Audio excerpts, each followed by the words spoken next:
Hello and welcome to yet another video. This is the first episode of the story, in which Uzumaki Naruto awakens one day to discover that his life has been transformed into an RPG game due to his gamer ability. What should he do about it? Naruto is smart. This story is from Seer King. Please support him, her. Please like and subscribe to show your support. Let's get the show started. The next day, Naruto's apartment, Hokage Apartments, Konohagakure. You have acquired the Randora Ryu scroll. Do you wish to learn this taijutsu style? YN, you bet your ass I want to. Naruto practically growled, jabbing his finger forward even as the phantom bruises across his body continued to ache and groan, even after a full night's rest and his HP being restored. In order to get the final couple levels he'd needed to max out the advanced Hokage style, he'd challenged the first other genin he'd come across after getting home to a 3 out of 5 taijutsu spar. Unfortunately, that genin happened to be Rock Lee. His flinched as his body was again beset by phantom pain at the mere memory of the beating he'd suffered at the hands of the bushy-browed brawler. Shaking away those memories, he refocused himself by watching as the scroll quickly dissolved into motes of blue light that quickly shot into his chest. Even after seeing it happen dozens of times already, the sight still filled him with a sense of awe. And the best part was, congratulations! You have upgraded your advanced Hokage taijutsu into Randora Ryu. Due to the former style being maxed out, it starts on level 2. Randora Ryu, passive, LV2, 0%. The Storm Tiger style was originally created during the Warring Clans period by a now-extinct clan hailing from a small, independent nation that once existed in the mountainous regions of what is now Tsuchi no Kuni. A hard, external style, the Randora Ryu excels in close-in melee fighting and is marked by both its aggressive nature by modern-day taijutsu standards and by its ability to easily incorporate a variety of enhancement-based ninjutsu into the fighting style itself. However, its aggressive nature is also the source of its greatest shortcoming, a lack of proper defensive techniques or maneuvers, which has led to the early demise of many of its practitioners. While lacking in proper blocking and guarding techniques, the school does boast a number of evasive and footwork-related technique, focusing on a philosophy that avoiding being hit in the first place is the best form of defense. Increases attack when unarmed by 14. Increases attack speed when unarmed by 14. Increases STR while fighting unarmed by 14. Increases DX while fighting unarmed by 14. Increases effectiveness of all body-enhancing ninjutsu by 5. As the level of this style increases, various taijutsu techniques related to the style will be unlocked and further ones may be created depending on the user's luck. Also, as a result of your Randora Ryu reaching level 2, you have unlocked the taijutsu technique, Randora Ryu, Toragari. Randora Ryu, Toragari, instant, LV1, 0%, the Storm Tiger style. Tiger hunting jutsu is a basic rapid movement technique meant to simulate the sudden burst of speed put on by a tiger as when it pounces on its prey. While not sustainable for more than a handful of seconds, using this technique at the right time can allow the user to quickly close in on their targets and deal a devastating blow. Costs 25 CP to activate. Increases SPD stat by 5 for 5 seconds. Increases DX stat by 5 for 5 seconds. Pretty good for the first technique he'd gotten from the style, one that he could easily see working well with the Kitsunerisu no Binsho, and Usagi no Sakudo, he already had, though those two technique focused more on a sustained increase to his speed rather than the quick burst of enhanced speed the new one seemed to provide. Honestly, Naruto thought that this style was pretty much made for him. He didn't mind the lack of defensive techniques in the least, having always been rather firm in the belief that a good offense was the best kind of defense. He doubted it'd be as powerful as Gai-sensei and Lee's Goken style, but it was definitely a massive step up from the Hokage style he'd been using, even when it was maxed out. Leaning back, the Jinchuriki frowned in thought. He was ready for another trip into Training Ground 13, but the problem was Ino and Sakura. Asuma-sensei had, again, no so subtly been pushing him to invite his teammates to join him on a training trip into the training grounds to blood themselves against the chakra mutations that inhabited the place. But how can I do that when they're still working to get a good grasp of the ninjutsu that Kakashi-sensei made them learn? He mentally argued with the idea. Like Hyuga Hinata, Sakura was a primary Suiton affinity, so she'd gotten a copy of the Suiton, Teppadama technique to learn. Ino was a primary Katon affinity, so she was learning Katon, Kakyu. Unfortunately, Ino had been dragging her feet somewhat when it came to actually practicing with their new technique. She was used to the idea that she'd be the rear line of her team, as would be typical with the traditional Ino Shikacho formation, and had thus never seen the need to train with any other techniques than her family's special ninjutsu. Forcing her to adapt to the idea that that wasn't how their team was going to work was going to take time. Still, even while being stubborn, the Yamanaka heiress had shown a talent for ninjutsu, quickly managing to pick up a basic mastery of the Kakyu to the point where she could use it without risking hurting herself producing a fireball of decent size and power. The issue was that she seemed to think that was good enough for a technique she didn't see herself using as anything more than a last resort. Sakura, on the other hand, was eager in practicing with her new technique. As one would expect of someone who'd earned the title of Brainiac, in addition to practicing the jutsu itself during their training, she was also studying a scroll on basic Suiton jutsu she'd gotten from the Academy Library, which they still had free access to unlike the official Shinobi Library. Since the Teppadama was a fairly basic jutsu, it hadn't taken her long to get a very good handle on the technique, and she could now manipulate and scale the jutsu's power very effectively. Sadly, Sakura's issue was mainly a physical one. Even with her nigh-perfect chakra control, she still had the smallest chakra pool of all the graduating genin, which limited her to only being able to use the technique a few times before she ran out of chakra and had to recover. Simply put, neither of them were ready.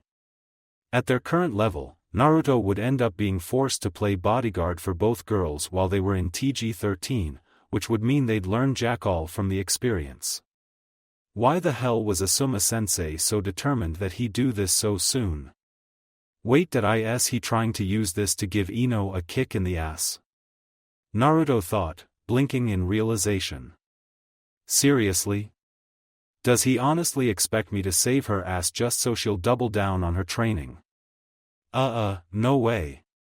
Jumping to his feet, Naruto stomped toward the door, fully intent on visiting a certain tenant to vent his spleen. Later Sarutobi Asuma's apartment, Amicage Apartments. Have to say, kid, I honestly wasn't expecting you to piece it all together so soon. Asuma offered cheerfully, in spite of the glowering genin seated opposite of him. Naruto snorted like an angry bull. I can be a bit thick-headed at times, but that doesn't make me stupid. Don't underestimate me, sensei, he shot back. You've been pushing me to take two people who barely have a grasp on a single offensive jutsu apiece into a training ground overrun with chakra mutations. It's obvious that something's not adding up. Alright, I get your point, the bearded man agreed with a wince, seeing that his student was honestly insulted, and a bit hurt, by his little trick. But you've seen yourself how Ino's been digging her heels in on this. She needs a good, sharp taste of reality to get her head in order. Yeah, I get that. Hell, I even agree with you on it, but putting it all on me to save her ass during this whole setup is crossing the line, the blonde boy returned with a frown. I'll always be willing to watch her back in the field or when things get tough, but I draw the line at using me as some sort of teaching aid to make Ino understand the way the world works. Databayo. Asuma let out a breath before nodding. Okay kid, I'll agree that that was a bit of a low blow on my part, but hear me out on my reasoning first, alright Naruto? Settling back, Naruto nodded and let the man talk. You probably don't know this, but the Sarutobi clan have a long history with the Yamanaka, Nara and Akimichi clans, an alliance that predates the founding of the villages and even the warring clans period. The bearded jonan started. Even before the Genin Shunin jonan system came into being, it had always been a Sarutobi who was responsible for the training and fostering the next heads of the Ino Shikacho clans. My old man was even the one who taught Ino, Shikamaru, and Choji's fathers back when they were just genin, though they never reached the level of fame that his first team, the Sannin, did. Never knew any of that. I don't think it was covered in the academy, the last Uzumaki offered with a tilt of his head. No reason it would be, it's a clan tradition, not a law or anything like that. Asuma replied with a shrug. If you're not a part of any of the clans involved, it's not something that you'd simply just drop into a casual conversation. The fact that our clans are old allies might be listed somewhere in your textbooks when they talk about the founding of Konoha, but that's about it. Anyway, the point is that Ino has grown up knowing that, eventually, she's going to be under my command full-time until she at least reaches Chunin, not a temporary formation like our current squad is. So? Naruto prompted. So Ino, Shikamaru and Choji are going to be the 16th generation to have gone through this process. Asuma stated seriously. Normally, the Ino Shikacho trio rely on 4 traditional formations they've practiced and perfected over the generations, each relying on the unique hidden jutsu that each of their clans practice. What I'm trying to do is change things up a bit in order to add some new versatility into the formation. Like having Ino capable of taking the offense before using her clan's techniques? Naruto offered slowly, starting to see where this was going. Exactly. Normally, it is either the Akimichi or the Nara members who take the offensive step in the formation, while the Yamanaka tend to, as Ino has put it, take the rear guard position in order to guide and support them. That tends to leave the Yamanaka as the most overlooked part of the trio, despite the fact that they play a vital part in the formation, Ino Shikacho. The older man continued with conviction. So, the first big step in getting a new formation working is to get Ino used to being an active member of the team's offense rather than acting in a support role like she's always expected to, at least in part. That's all well and good, but the point is that neither Ino or Sakura-chan are ready for this. Naruto protested. Let them get their techniques down pat and maybe even learn another, then I'll gladly take them in. Not beforehand. Asuma gave him a measured look for a moment, before grinning and nodding his head. Good, that's the kind of attitude a team leader should have. Naruto blinked in surprise at the response, before he frowned again. This was all some kind of test for me as well, wasn't it? A little bit, the jonan returned with a grin. You've got a bit of a reputation for being headstrong and more than a bit reckless. I wanted to be sure that recklessness wouldn't put anyone else at risk. The gamer grumbled at that, but couldn't really argue with that. Even he could admit that he was a bit too eager to charge ahead at times. So you're gonna wait? Naruto prodded. Yeah. Asuma agreed. Sakura's got a good enough handle on the teppadama now, so I'll add the tree climbing exercise to her training routine to help build up her chakra reserves faster, and I'll get her another Suiton technique. Suiton Mizurappa, water style, wild water wave, should be a good choice. The basics of it are similar enough to teppadama that she should be able to learn it quickly. Cool, and what about Ino?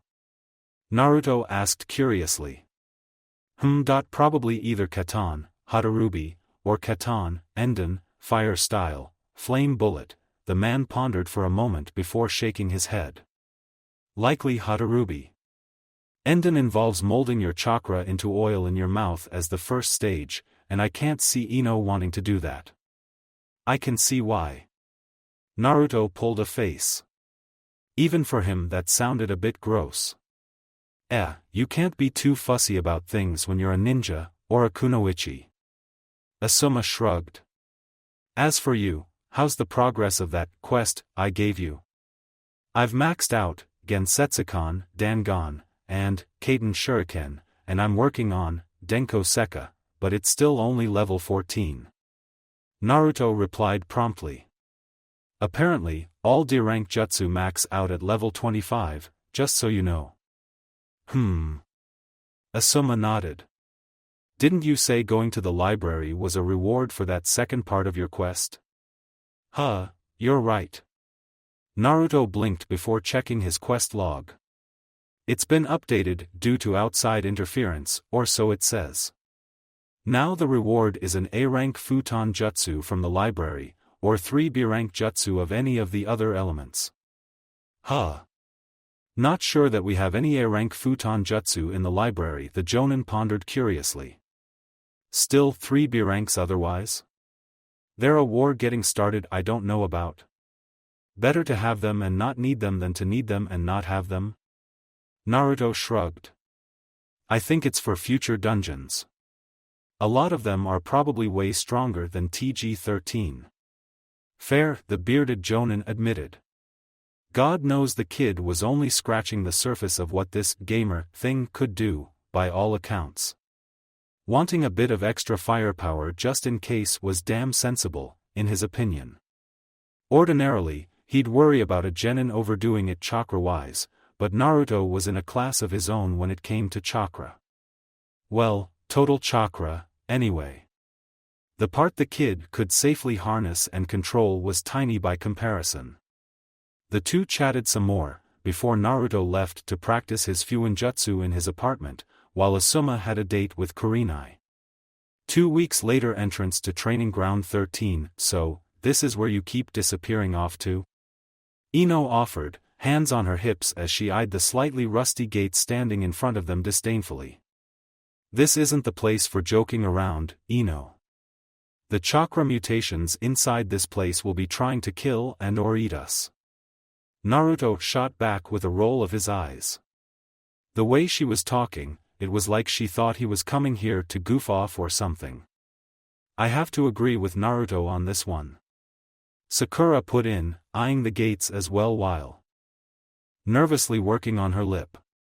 Having been warned a few days ago about where they'd be going, she'd devoured several scrolls and a couple of books on the subject, none of which had left her feeling all that confident about this. Oh please, Naruto managed to clear 2 areas of this place on his own. It can't be that dangerous, the Yamanaka heiress pointed out. And the things living in those areas managed to kick him around something fierce before he managed to get a handle on fighting them, the other kunoichi argued back. And I know for a fact that neither of us are anywhere near as durable as he is. Daddy said he handled chakra mutations all the times when he was our age.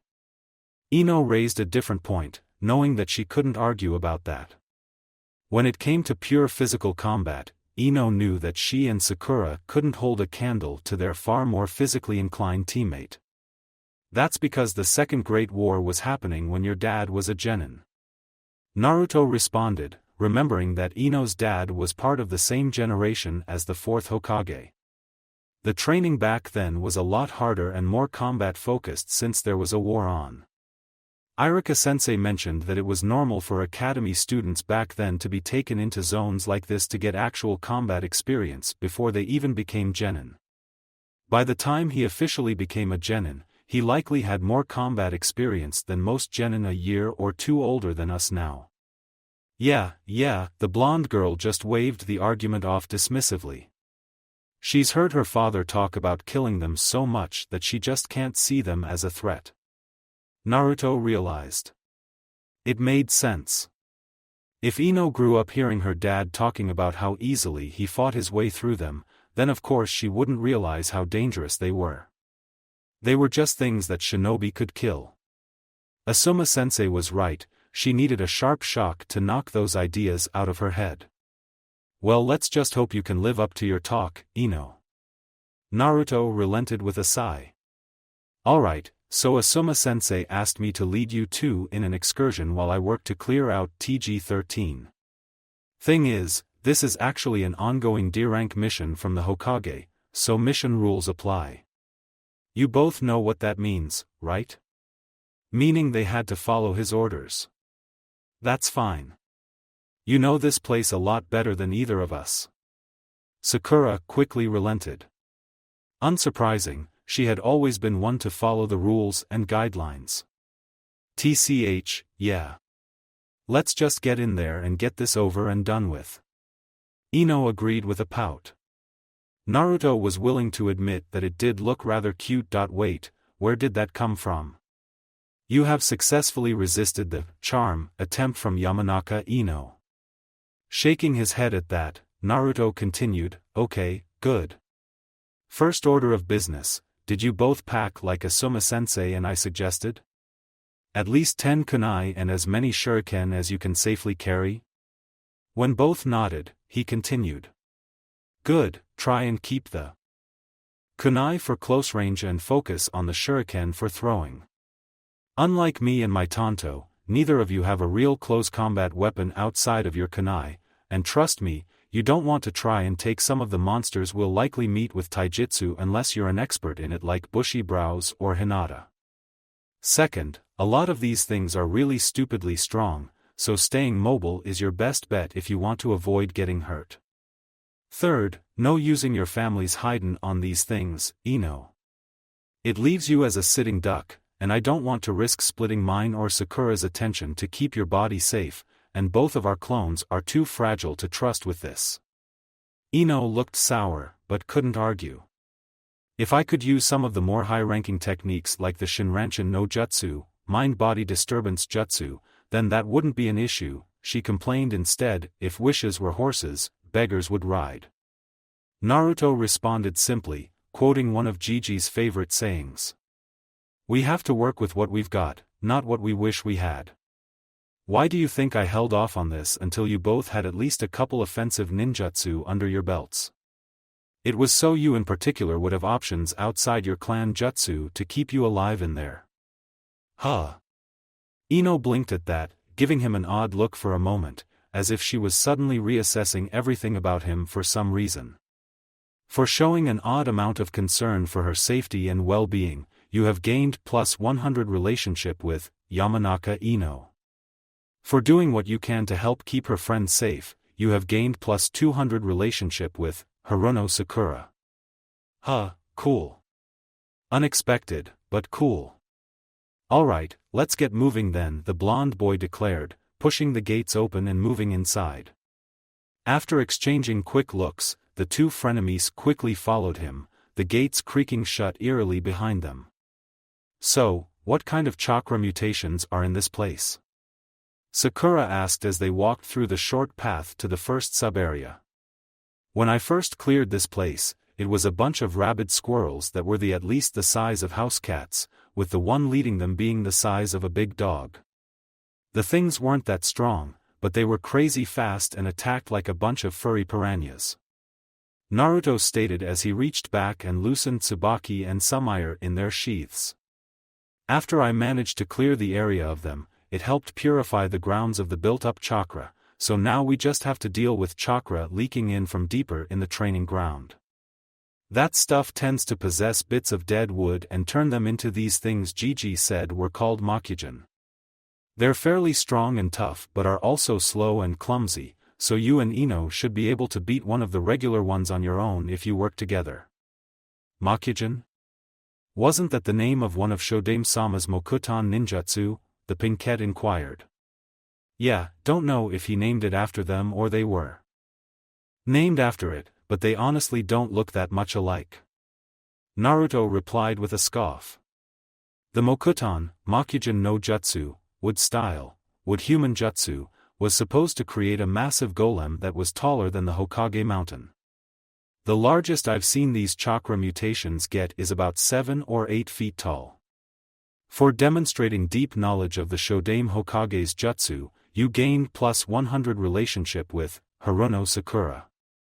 Idly noting that showing off knowledge seemed to get his crush's approval, Naruto slid the second gate open and beckoned the girls through, before securing it shut himself.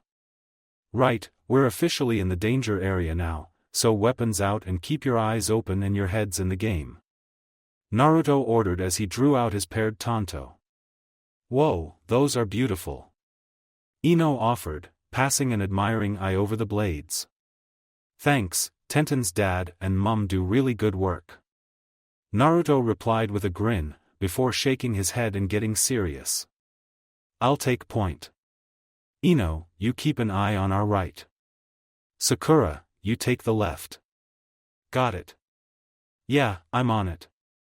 Both kunoichi quickly complied and moved to flank him on either side, keeping an eye on their respective sides. Both had already drawn a kunai with one hand and were keeping their free hands near their shuriken holsters. Naruto was pleased and honestly a bit impressed with how seriously they were taking this. He would have said that aloud had the world not suddenly grayed out around him, time sliding to a halt around him once again. This again, he growled out in his own mind before letting out a frustrated mental sigh as a screen appeared in front of his nose. You are in a combat-ripe area with people who are not in your party.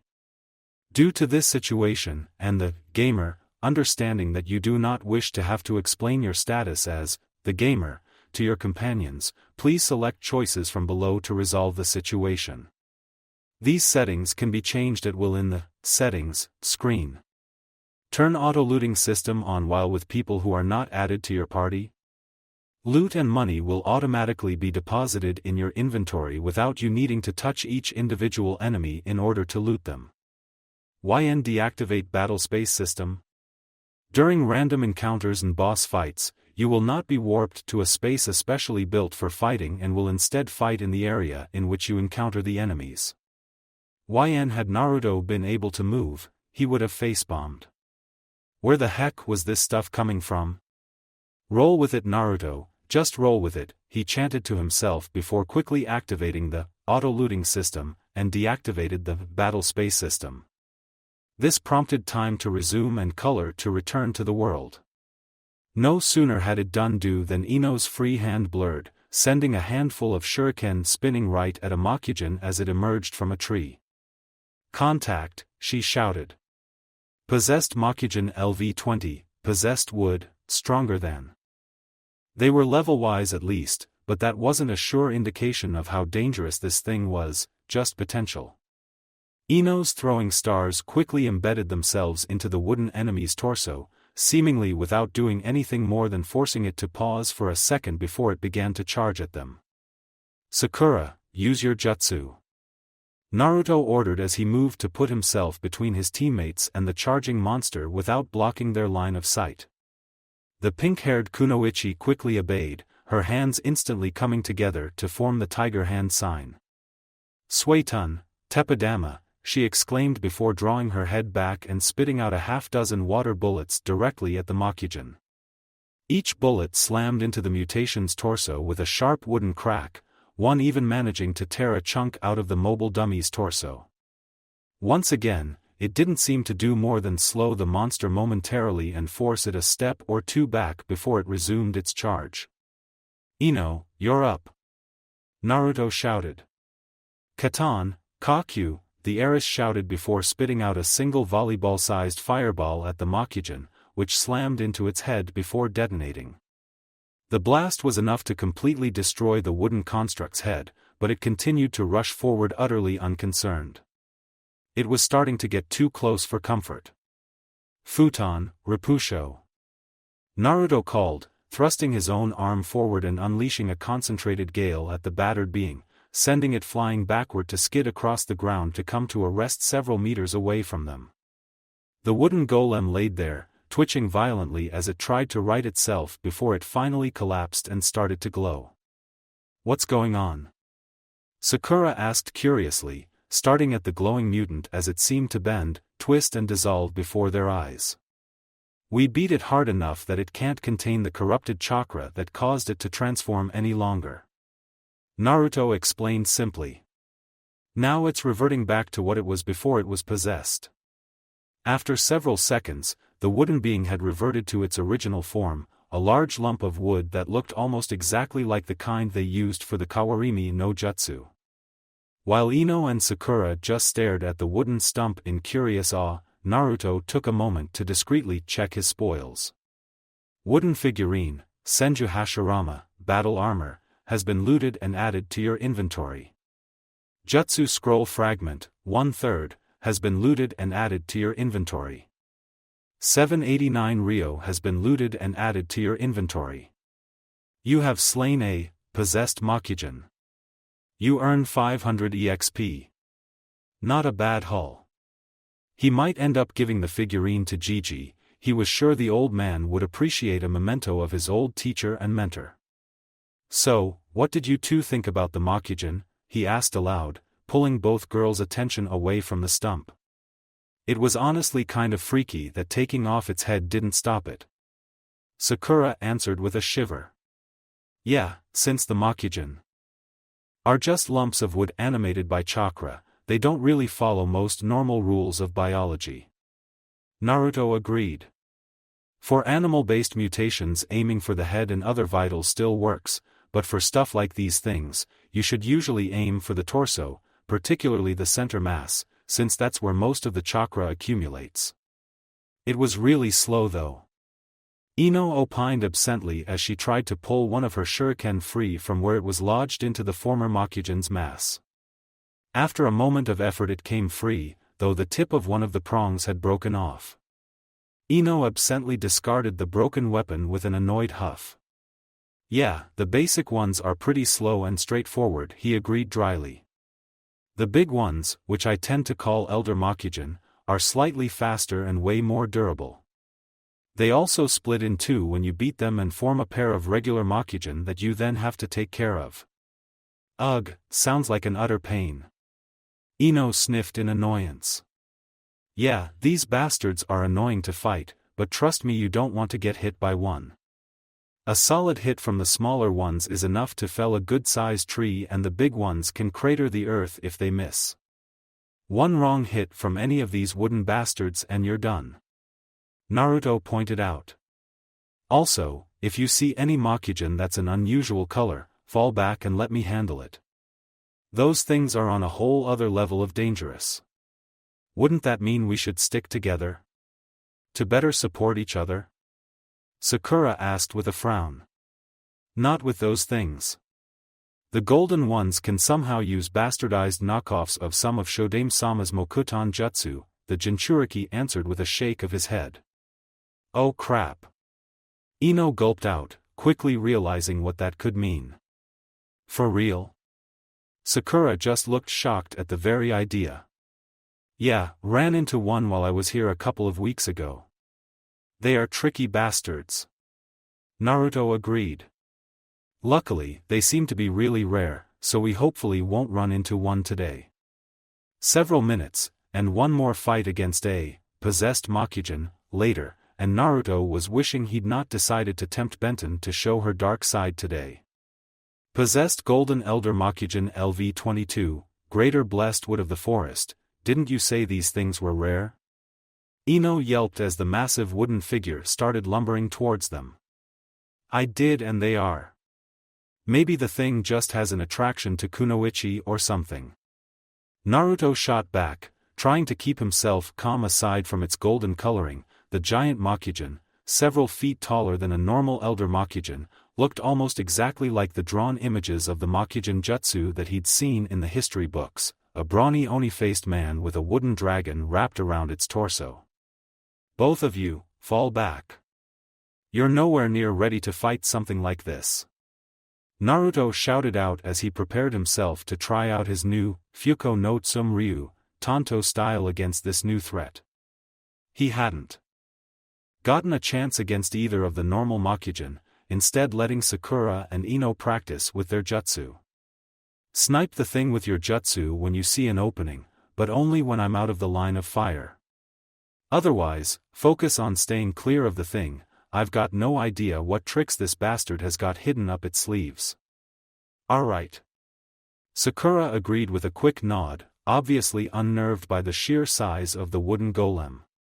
It had to be at least 10 feet tall and built like a house. Ino was oddly silent as she fell back along with Sakura, her eyes nervously darting between him and the giant Mokujin. Naruto simply rolled his shoulders and temporarily sheathed his blades so he could form his needed hand signs.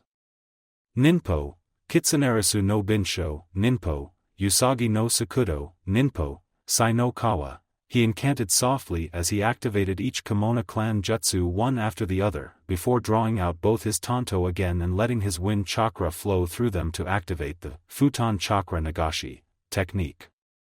As prepared as he could get, Naruto blitzed forward with a call of Toragari. In a blur of movement he was right at the feet of the massive Mokujin, and his blades were already streaking through the air to bite into the golem's wooden shin, both glowing slightly as he activated Hazamijiri, in an effort to cripple at least one of the monster's legs and further slow it down.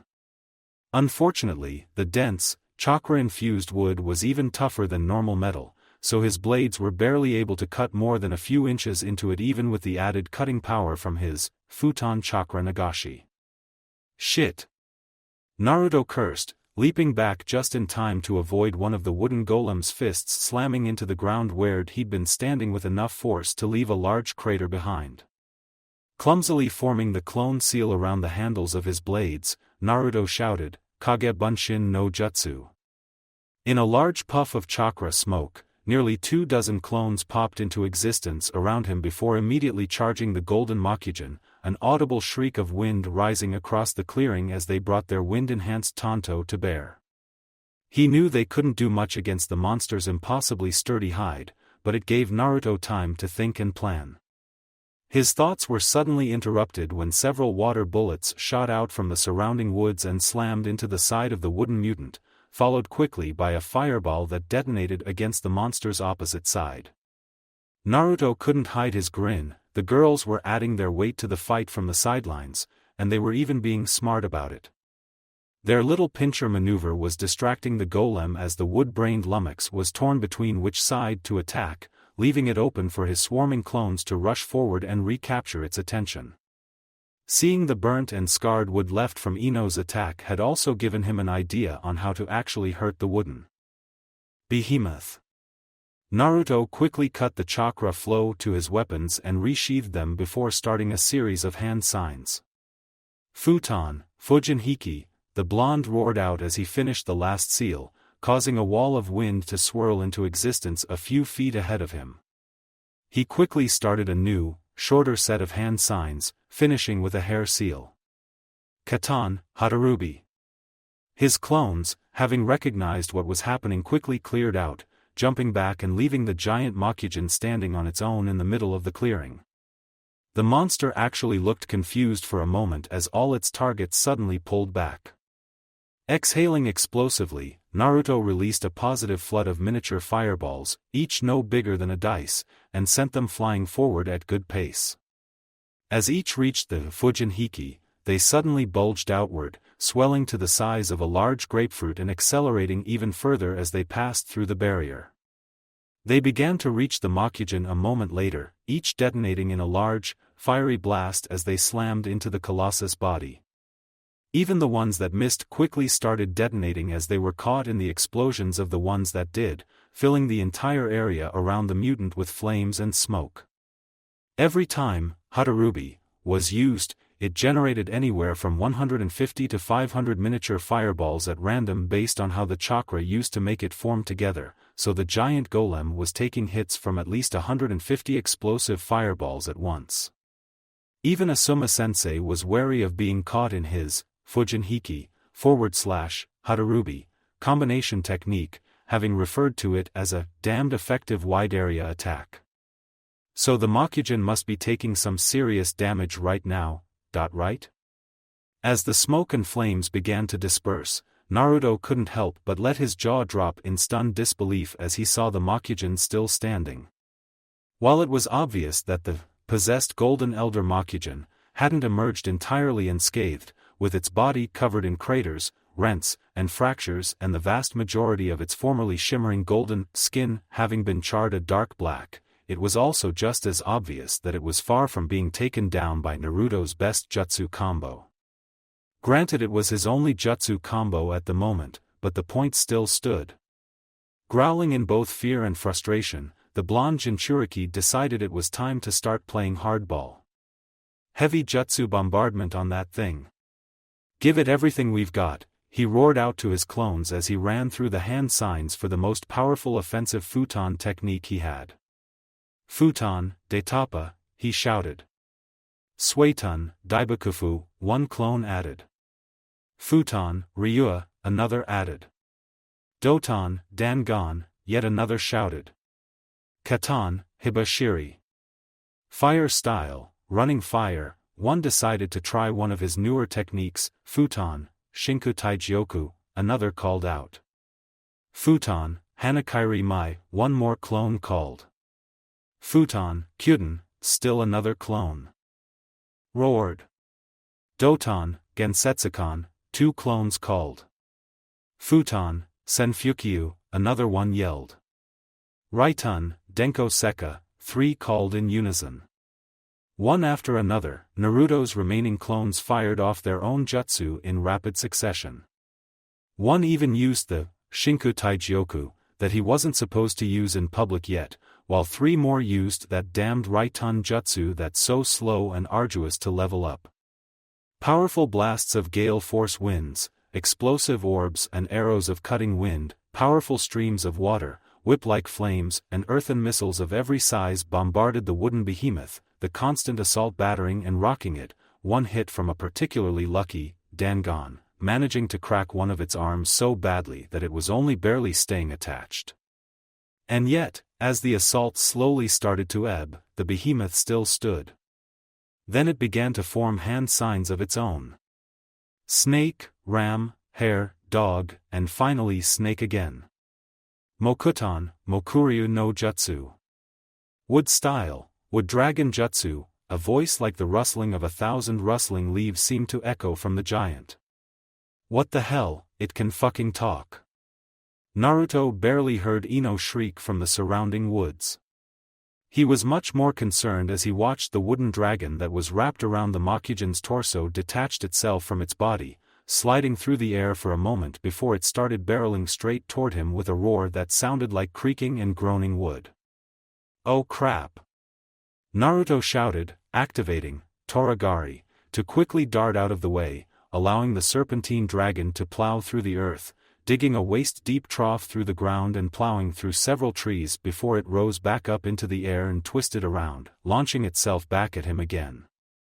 Realizing that he wouldn't be able to dodge this thing for long, Naruto decided it was time to take the direct approach.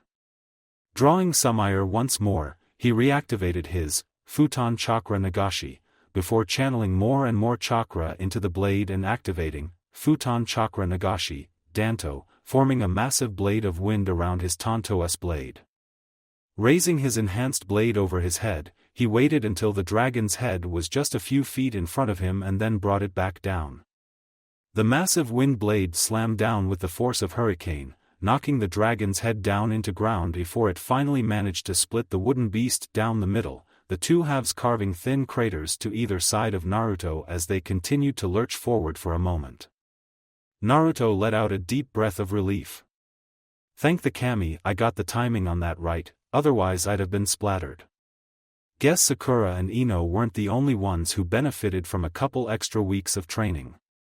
Twisting around, the blonde Jinchuriki refocused his attention on the Mokugen itself, quickly noticing that a new wooden dragon was already starting to grow out of its chest.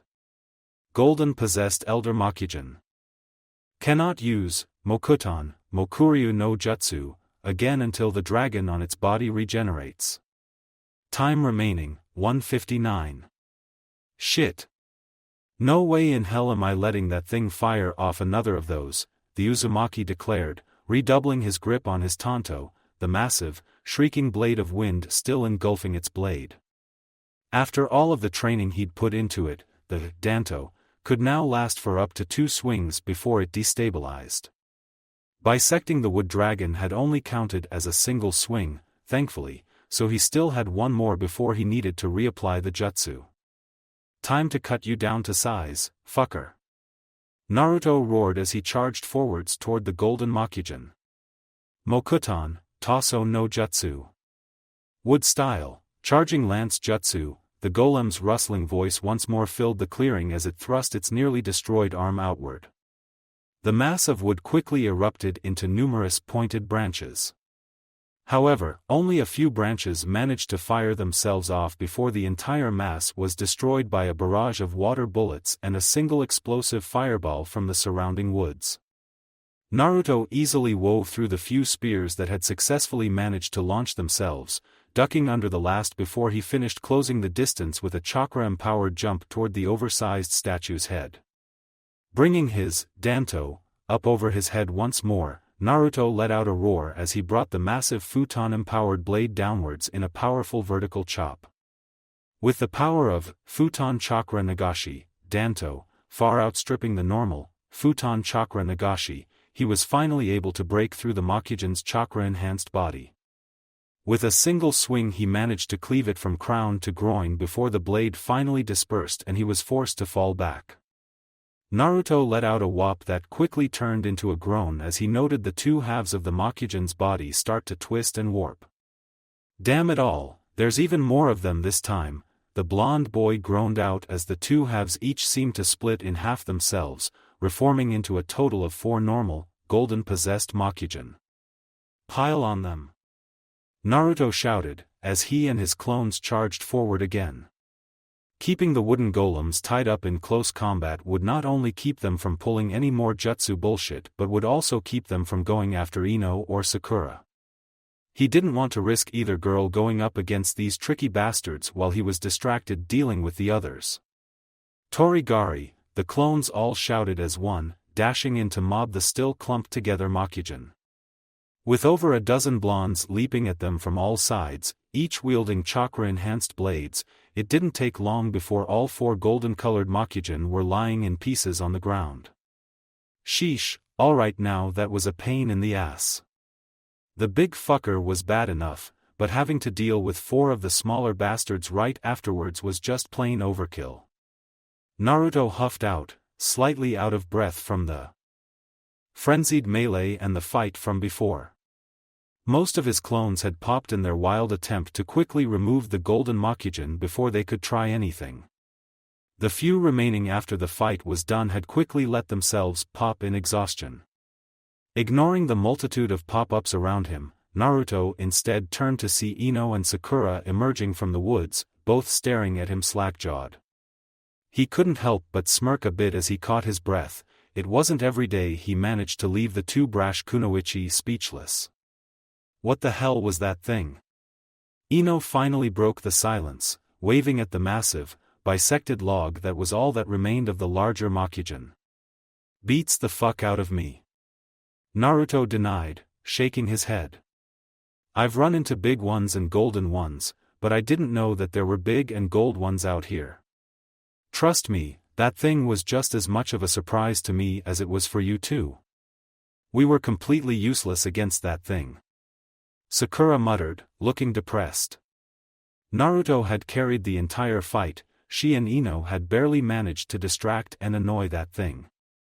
Without their male teammate they would have been helpless against it. Hey, none of that now. Naruto argued, stepping up and planting a firm hand on her shoulder. You both got a couple good shots in and helped keep it from focusing on my clones at the start. Plus, if it wasn't for the two of you intercepting that wooden lance technique, I'd probably be looking like a pincushion like now. You both saved my bacon back there, so thanks. The pinkette perked up a bit at that, giving him a small smile. Hey, hate to break up the love fest, but what do we do now? There might be more of those things hanging around. Ino put in, glancing around them nervously.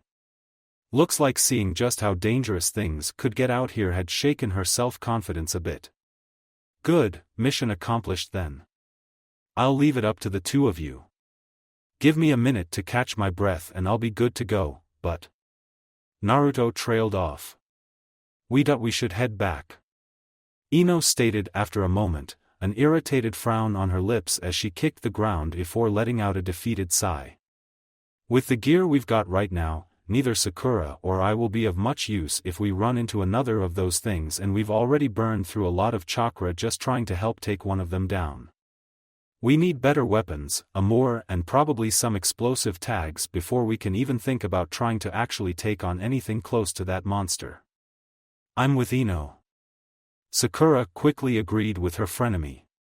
If you weren't with us, that thing would have plowed through me and Ino. We'd have had to make a run for it to even have a chance of surviving.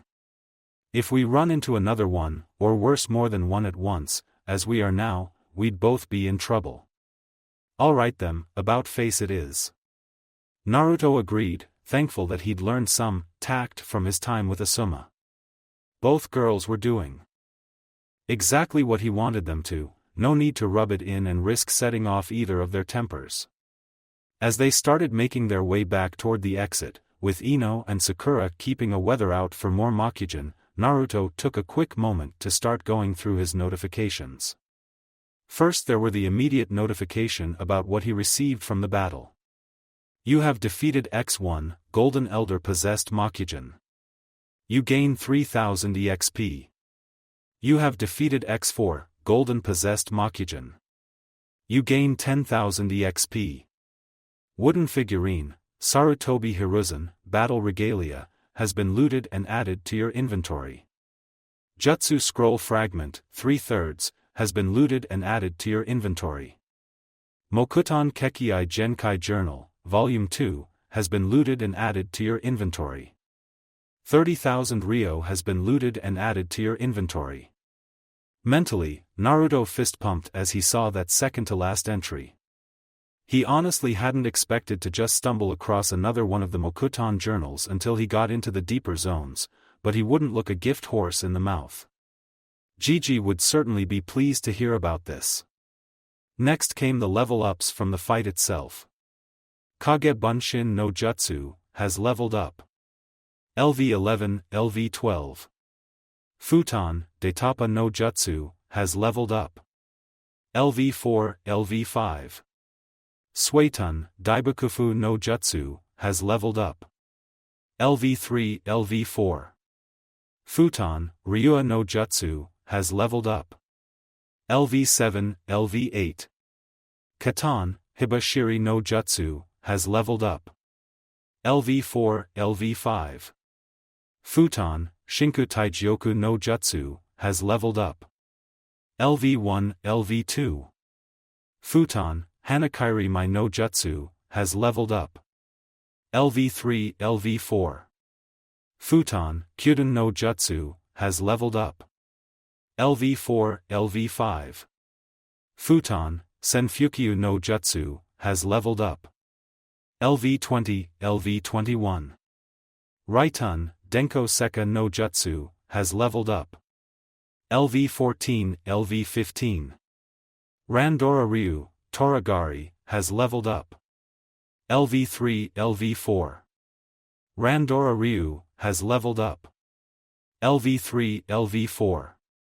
Fuko no Tsum Ryu, has leveled up. LV2, LV3. As a result of leveling up, Fuko no Tsum Ryu, the jutsu, Fuko no Tsum Ryu, Moko no Gyoshi, has been learned. Fuko no Tsum Ryu, Moko no Gyoshi, active, LV1, 0%, Claws of the Wind Tiger style. Gaze of the Fierce Tiger is a basic technique that is used by the practitioners of Fuko no Tsum Ryu that straddles the line between taijutsu and ninjutsu. Similar to how a shinobi can layer their bloodlust with their chakra in order to create killing intent, a practitioner of Fuko no Tsum Ryu quickly beings to learn to focus their fighting spirit into their eyes and then enhance it using chakra. When this is properly focused through a glare at an opponent, it can cause them to momentarily freeze up. Advanced users can even render those far weaker than them unconscious with a simple glare, and masters of this technique can even kill those that are weak of body with a single use. Costs 40 CP in order to use. Has a maximum range of 5 meters. The user must be able to look their target in the eyes in order to use this technique. When used, there is a 10% chance to paralyze your opponent for 30 seconds. There is a 0% chance to cause unconsciousness or death with this technique, currently. How can glaring at someone kill them? Naruto thought in befuddlement. He resolved to ask Gigi about it next time he saw him. So where are you going to get your equipment from? He asked the girls as they made their way through the gate out of the first sub-area, causing both girls to visibly relax. I'm pretty sure the clan has some stuff that I can grab. Ino answered with a shrug. I'll have to buy something. Do either of you have any suggestions? Sakura asked. Ask Tenten about her family's shop, it's where I grab all my gear. Naruto offered. Their stuff is really good and most of the genin equipment is pretty reasonably priced. Yeah, I've heard a few of my clansmen mention the Higurashi shop and they all say it's one of the best weaponsmiths in Konoha, the Yamanaka heiress agreed. I'll come with you and we can look around. Thanks. Sakura replied, blushing slightly but smiling at her old friend. Another pop-up appeared in front of Naruto's nose. Facing down a foe stronger than they were expecting made you stand out to them. Plus 250 relationship with Yamanaka Ino and Haruno Sakura. Secret quest discovered and completed. Friendship rekindled. Yamanaka Ino and Haruno Sakura used to be the best of friends, until their mutual crush on Uchiha Sasuke forced them apart as rivals. Thanks to your actions, the first, tentative steps in that friendship being rekindled have been taken. Quest reward, Katan, Kakya no Jutsu, Scroll, Suetun, Teppadama no Jutsu, Scroll, plus 500 EXP, Armored Kote, left arm. Cool. He'd been meaning to ask Asuma-sensei for those jutsu. And it was nice that he had helped the girls start being friends again. Smirking, he invited the two of them to Ichiraku's for ramen, his treat. To his surprise, they both accepted. Beaming in happiness, Naruto led his Kunoichi teammates off to his favorite eatery, content in how life was going at the moment. A week later, Hokage's office, Hokage Tower. I see you have both taken the opportunity to update your equipment, young Kunoichi, the Hokage stated with a nod as they examined the three genin standing in front of him. Naruto just grinned from where he stood at the center of the formation. He was dressed in his casual ninja outfit, with the only new addition being a heavily armored bracer secured to his left forearm. According to the young Jinchuriki, it had been a reward earned for aiding in the start of reconciliation between his two teammates. Sakura blushed slightly as shuffled under the elder Kage's gaze. Her red battle dress had been swapped out with a similarly colored top and skirt, with the thin slip of her belly left uncovered, showing it was now protected by an armored mesh shirt that went up under her top and was reinforced to better protect her chest. She also now had a matching set of greaves and bracers protecting her shins and forearms, as well as a set of metal-backed combat gloves over her hands. Her hair had also been tied back into a ponytail similar to Ino's. Though she'd kept her original black spats, the edges just visible under the edge of her skirt. Ino mere huffed lightly, crossing her arm under her budding bust. Her outfit had remained mostly the same, save for the addition of a set of light greaves and bracers and the mesh armor that was now occasionally peeking out from beneath her clothes and bandages.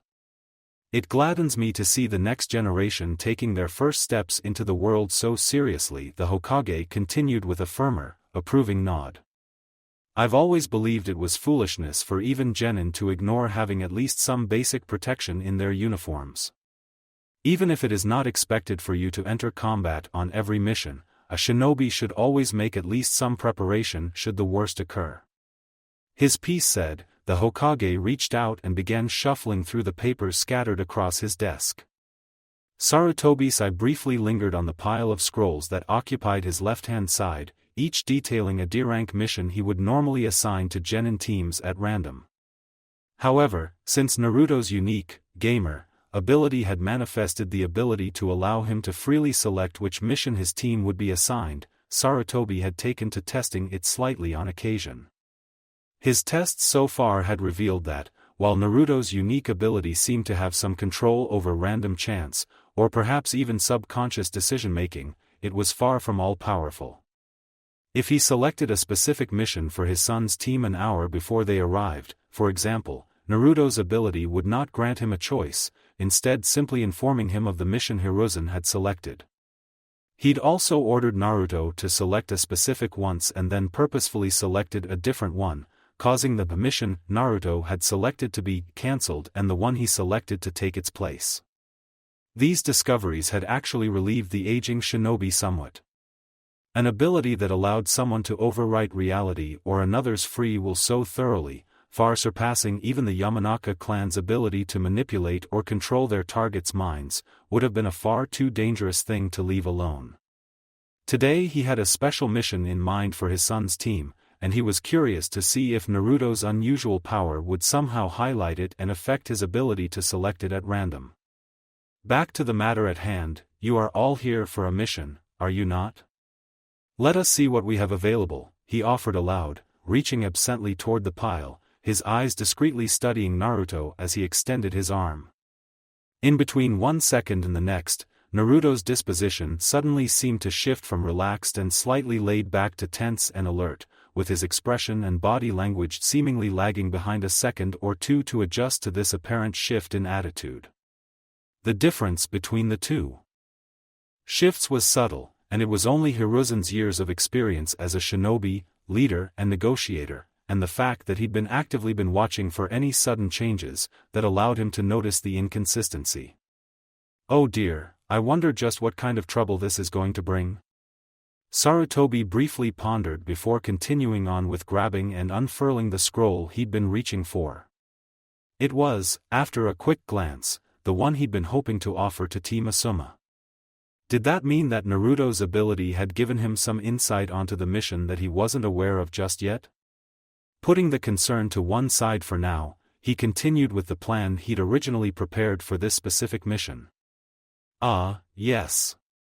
It appears that Team 10 has been specifically requested for a mission by the client, always a pleasant surprise when that happens.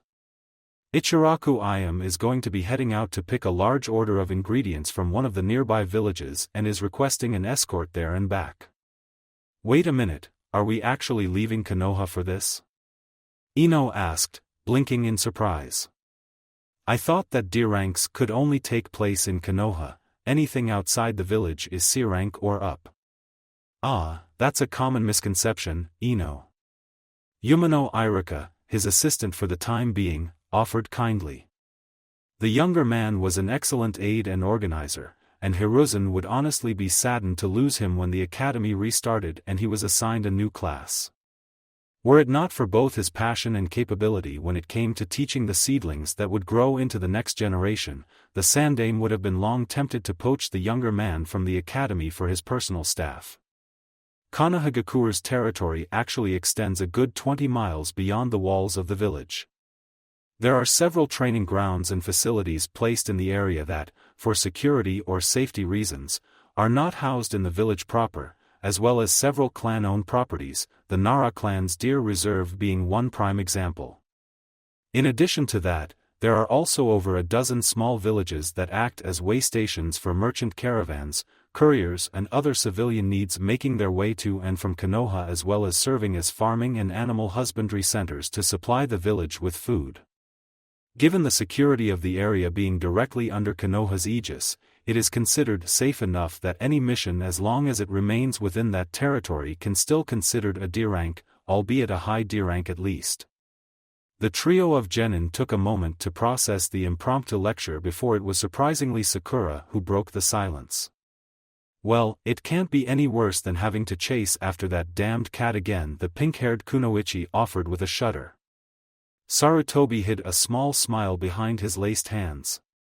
Yes, Madame Shijimi's cat, Tora, had been an unholy terror since shortly after she was gifted to her as a kitten by the, then still thriving, Uchiha clan.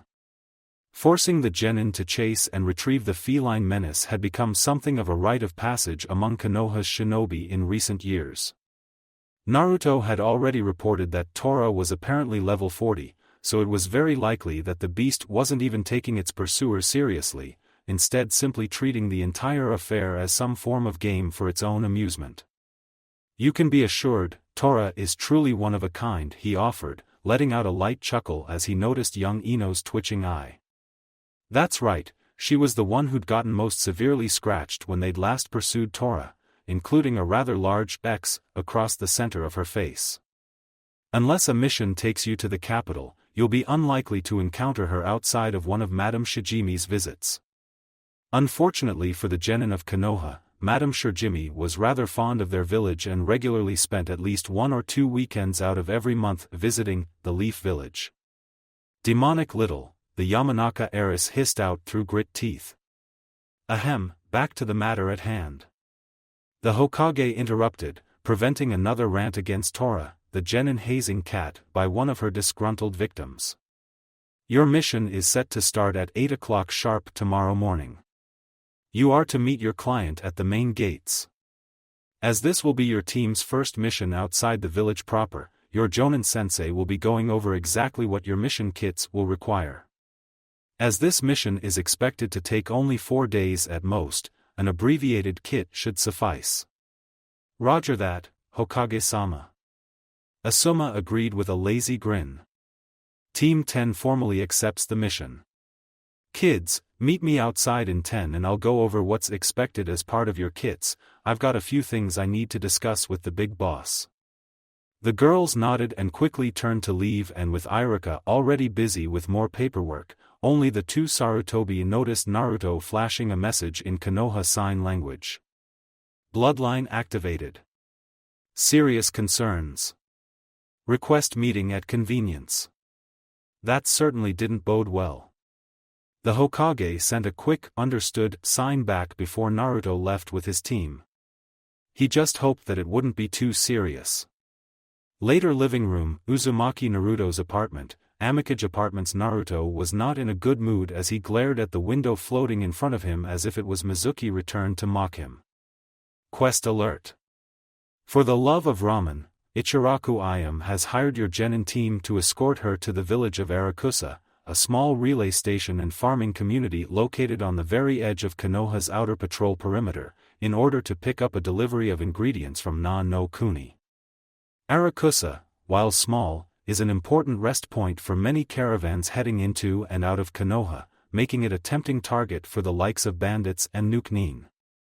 Quest Objective 1, escort Ichiraku Ayam to the Shikuba post station, in the village of Arusa.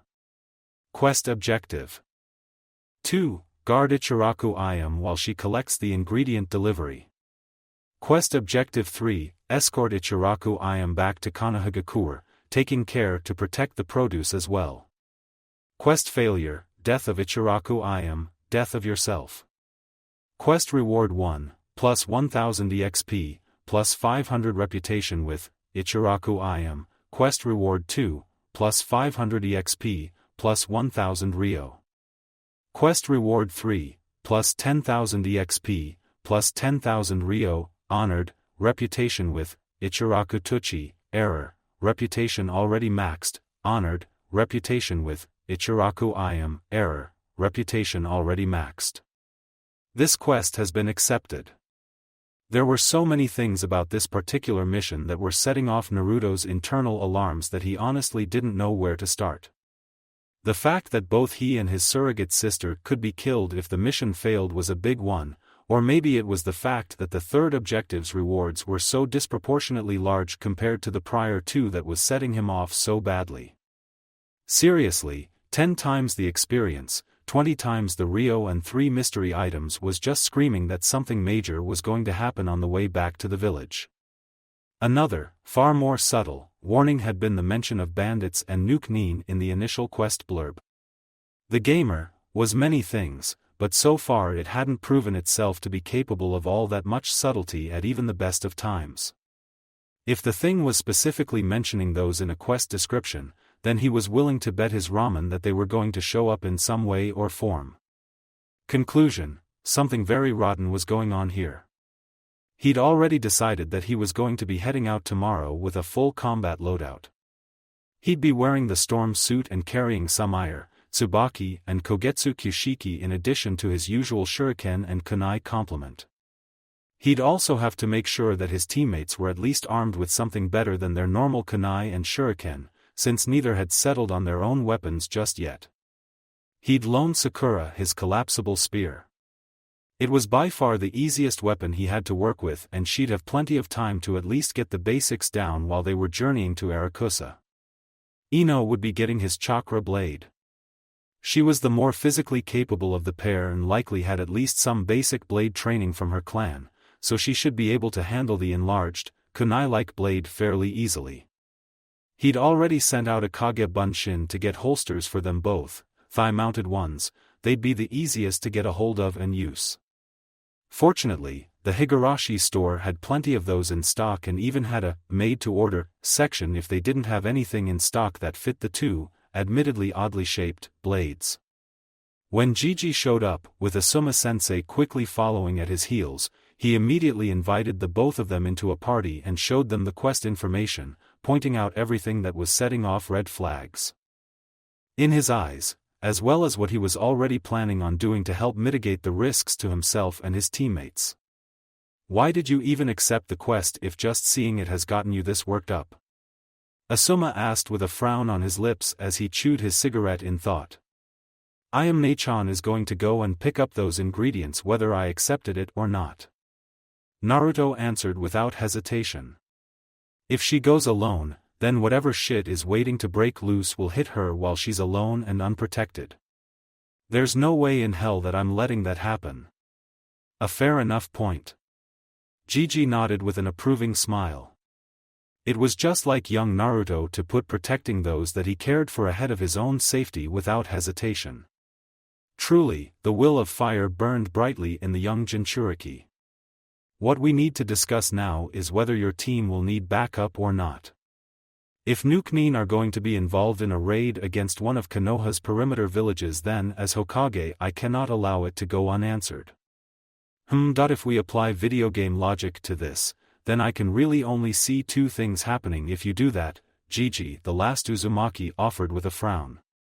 1. A random event will happen that will draw away or distract whatever backup you send away from the main event and keep them from interfering. 2. They'll show up and get involved, but the enemies will also turn out to be stronger to even things out. That does sound like something that would happen in a video game.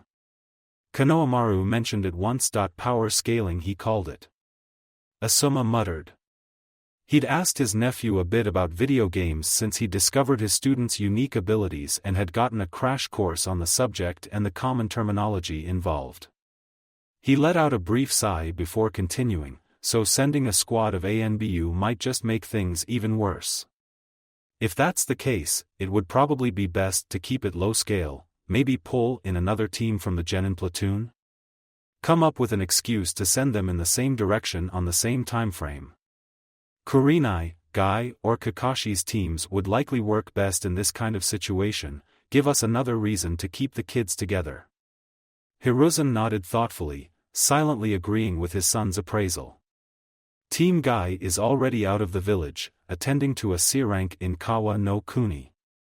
I'm afraid Team 7 is still suffering from far too many interpersonal issues to warrant them receiving a high D-rank mission outside of the Tora missions.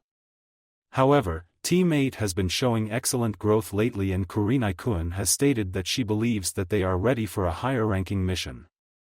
They might well be our best choice for this. The Hyuga heiress, Nara heir and Akimichi heir all under the command of Konoha's Genjutsu mistress. Asuma stated with a grin. Mix them in with Konoha's number 1 unpredictable ninja, the Yamanaka heiress, and this year's top kunoichi under the Smoking Guardian, and I'd say we have quite the potent little group. Indeed. If need be, Ino can work with Shikamaru and Choji in order to make use of formation. Ino Shikacho, the Hokage, agreed. It should also help minimize the risk of this power scaling phenomenon occurring, particularly considering that Kurenai-kun was only promoted to jonan less than half a year ago. Plus, she's a genjutsu specialist. Asuma added. When he noticed Naruto giving him a curious look at the odd statement, he elaborated. Genjutsu specialists don't tend to power types, kid. They specialize in technique, skill, subterfuge and cunning, not raw power. And power seems to be the big indicator for your abilities' level determinations. Decision made, the two adults left, allowing Naruto to return to his own preparations. Opening up his inventory, Naruto pulled out the random piece of equipment he'd earned for turning in the second of the Shodame's Mokuton journals, a trick gauntlet.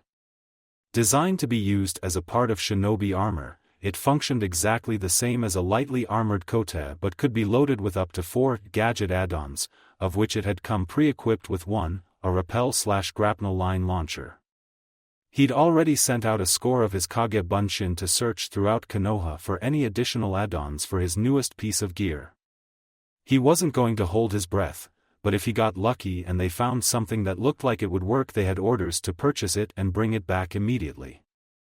The other special reward, the one he'd received from the Hokage, had been a particular treasure trove, a treatise on futon and doton ninjutsu written by the old man himself. Absorbing it had raised both his natural primary wind affinity and his secondary earth affinity by 2 levels each. And thanks to his duplication system, he still had an actual copy of it in his inventory to use as he saw fit. The jutsu scroll that he'd been able to assemble from the scroll fragments he'd collected while going through TG-13 with Sakura and Ino had been a disappointment. It was a genjutsu scroll, genjutsu, Kyoken no Ikari, illusion technique, rage of the mad dog, to be specific. According to what he'd been able to glean from actually physically reading through the scroll, it was one of the few genjutsu that the Kimono clan used, usually as a technique of last resort or to create a distraction. It could be used to target someone else or the user themselves, sending the target into a berserk fury for a set duration of time. Naruto supposed he could see how it could be useful. Throw it on a guard or an enemy and they'd go berserk, drawing attention away and allowing the user to sneak by in the chaos or land a sneak attack. Use it on yourself and you have a brief boost of berserker strength and speed in a dire situation, albeit at the cost of throwing yourself into a frenzy. Definitely not what you'd normally expect from a ninja, but he supposed that element of surprise was part of how well it could work. Again though, Naruto still couldn't use it even if he wanted to. Requirement: average chakra control, was a fucking wall that was keeping him from learning any form of genjutsu for the time being. In the end, he'd decided to hand it over to Gigi so that someone in the village might get some use of it. The old man had thanked him and then handed him a cash reward for donating a jutsu to the Konohagakure ninja forces. He certainly wasn't going to turn down an extra 10,000 ryo. That's all I can do for now. I need to unwind. Some shuriken jutsu practice before my nightly fuinjutsu practice will do the trick, the blond boy decided as he got up and stretched slightly. I need to make sure I get plenty of rest tonight. Not only is it my first out-of-village mission, but I already know that it's going to go pear-shaped. I need to be at my best. Suiting actions to words, Naruto turned and headed off for the shuriken jutsu range. The next day, morning, great gates of Konohagakure. Geez, Naruto. You look like you're heading out to a battlefield rather than a simple escort mission. Ino stated dryly, not so subtly eyeballing her fellow blonde in his current outfit. He looked honestly pretty impressive. He was dressed in a blue t-shirt with a red spiral on the chest under a dark blue, waist-length jacket with an armored plate on his left shoulder and a patch of the same red spiral symbol as his t-shirt stitched on the opposite shoulder. His trousers were of the same design as his jacket, with armored portions protecting both his knees. He had 2 different armored kote covering his forearms, with the left obviously more heavily armored than the right, and she could see the sheathed forms of all 3 of his swords, the 2 tanto sheathed in the small of his back and the kodachi over his right shoulder. She absently adjusted the new holster that was strapped to her own left thigh, which held the goddamned mastercrafted chakra blade he'd given to her just minutes ago. She was honestly still reeling a bit from that. The sheer amount of ryo you'd have to pay for a blade like that wasn't something her entire clan could just dismiss. She'd actually been more than a bit relieved when he'd told her that he was just loaning it to her for the duration of the mission, the same with the collapsible spear he'd handed Sakura. Seriously, both of those were mastercrafted items. Giving a kunoichi a gift like that was basically declaring your intent to court her in the most shinobi way possible. Ino would forever deny that her heart had skipped a beat when he told her about how good it was. It's our first mission outside the village. I thought it'd be a good way to test my full battle uniform, even if I just end up wearing it constantly for a week or so. Naruto responded with a shrug. Not a bad idea, kid. And you look pretty sharp while doing it. Asuma-sensei offered approvingly from where he was leaning on a nearby wall. The jonan honestly didn't look any different from usual, save that he wasn't smoking one of his usually ever-present cigarettes. He was keeping an eye out for their client as their team had all arrived several minutes early, as was expected for Shinobi on a mission, and they were due any minute now. "Sorry, am I late?" Ichiraku Ayam called as she hurried over to them. Rather than dressed in the Ichiraku ramen outfit that Ino was now used to seeing the older girl in, the civilian was currently dressed in sensible traveling clothes with a large backpack slung over her shoulders. "Damn it, Oyaji, why did you have to choose this morning to mess with the showers?" "No need to worry, Ichiraku-san. You're right on time, we just arrived a bit early." Asuma reassured the young lady with a pleasant smile. "Well, that's a relief." The brunette let out a small sigh and offered the older man a grateful smile before she spotted Naruto. "Wow, Naruto, those are some serious-looking clothes." "You look so cool," she offered brightly. He. "Thanks, I am Ne-chan," the blonde grinned at her with a blush. So how are we gonna get your delivery back to the village anyway? You have a cart reserved at the Shakuba or something?" "Nope." Ayam chirped happily, momentarily pulling off her bag and reaching into it. A moment later her hand came back out gripping a long, slim scroll. "I've got a dozen storage scrolls with me, all designed for bulk food storage. My dad had a friend back when I was a little girl who was a dab hand in fuinjutsu, and they made them specifically for the restaurant in exchange for a year's worth of free ramen. These babies have made ordering, transporting and storing ingredients for the restaurant child's play for over a decade now," she explained, replacing the scroll and holstering her pack back onto her back. "Dad used to just hire a genin team for a C rank to pick them up using them, but I've been doing it myself for the past few years since I've got awakened chakra coils myself.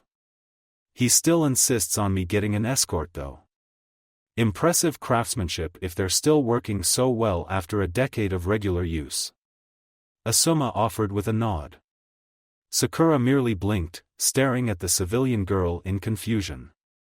"How do you even have awakened coils?" "Oh, I was actually an academy student for a while. I was pretty good too, if I do say so myself.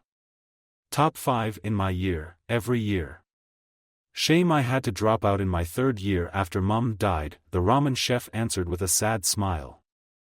"Dad didn't take it well and he needed me at home. Oh well, no use getting all morose over might have beens, right? So, when are we heading out?" "Whenever you're ready." Asuma replied with an easy smile. "We're at your disposal, miss." "Heh, alright then.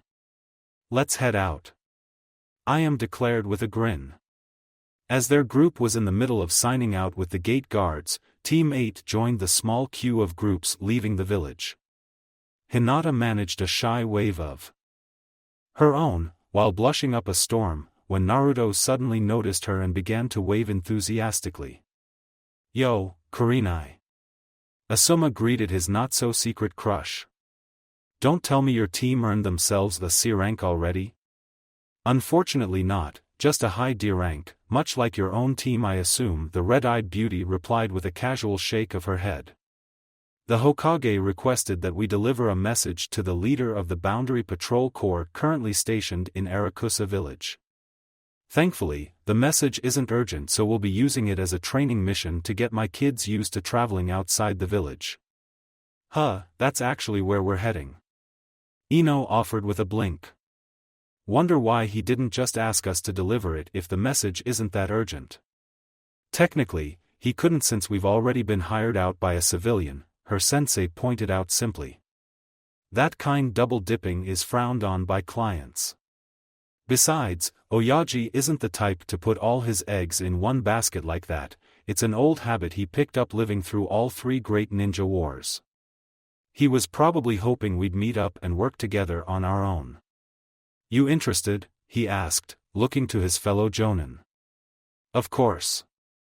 It's good experience for them, both for escort missions and for working with other teams." Kurenai agreed. "Ugh, Great. I'm going to be stuck dealing with the troublesome blonde duo again. Shikamaru grumbled unhappily. What was that? Ino roared in anger at her childhood friend. Shikamaru, I have been telling you that acting like that is exactly why your mother and Ino react the way they do. Kurenai crossed her arms and frowned at her laziest genin. You need to learn that not everyone shares your opinion or needs to hear it. If you learn to control that tongue of yours, you'd likely find yourself dealing far less scoldings. That'll be a black mark on you before we've even officially started the mission. Ino, learn to keep that temper of yours in check. Shouting like that in public is unprofessional. Asuma added his own reprimand. Hi, Asuma-sensei. Ino frowned but nodded. Ugh. Hi, Kurenai-sensei. Shikamaru groaned out. Once both teams were signed out along with Iam, they quickly set out along the road. A few hours later, with Naruto, the blonde Uzumaki relaxed as they walked along the road, or so it would seem to any unaware observer. In fact, he was actually fairly alert, keeping an eye out on the road and its environs. He wasn't taking any chances with his surrogate elder sister's safety.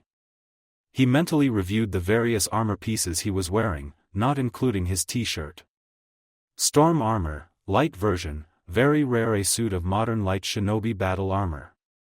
Created in Arusa no Kuni, it is made from the skin of a Reiju, a powerful cat chakra mutation that requires a team of chunin to hunt and slay it.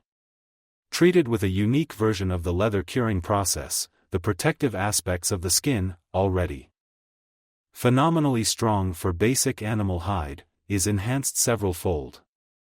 Crafted from the skin of a beast that constantly crackled with lightning, this armor offers its wearer extra protection against chakra-created forms of electrical energy, absorbing and dissipating a certain amount of energy before it can reach them. The armor is also highly modifiable, capable of adding further protections to itself in exchange for a slight sacrifice of mobility, or removing sections to account for tropical location in exchange for less overall protection. The metal shoulder pad currently attached to it is designed to carry up to 4 Fuinjutsu scripts in order to customize the suit to better fit the user's fighting style. Level 16 DF, plus 50 to all covered locations durability, 250/250 shoulder pad Fuinjutsu, 1, Fuinjutsu, Kijiboi, Sealing Jutsu, Cloth Armor. 2, Chakra Storage Seal linked to Seal Number 1, Full. 3, Weight Reduction Seal, minus 50%. 4, Passive Chakra Absorption Seal, linked to Seal Number 2, currently inactive. Effect, Lightning Negation, can negate up to 50 points of damage per jutsu that are of the lightning element. It was a very good set of armor, and the shoulder pad that Higurashi Tatsuhiko had custom-made to take the place of the original one had an awesome effect. 4 pieces of Fuinjutsu on 1 piece of metal. He was awesome. Armored kote, left arm, uncommon. A kote made with the sole purpose of protecting the arm that carries it. It is an old style of shinobi battleware, made mostly obsolete in recent years in favor of lighter armors that allow for greater speed and maneuverability. Still, it is more than capable of being used as a shield from close combat attacks.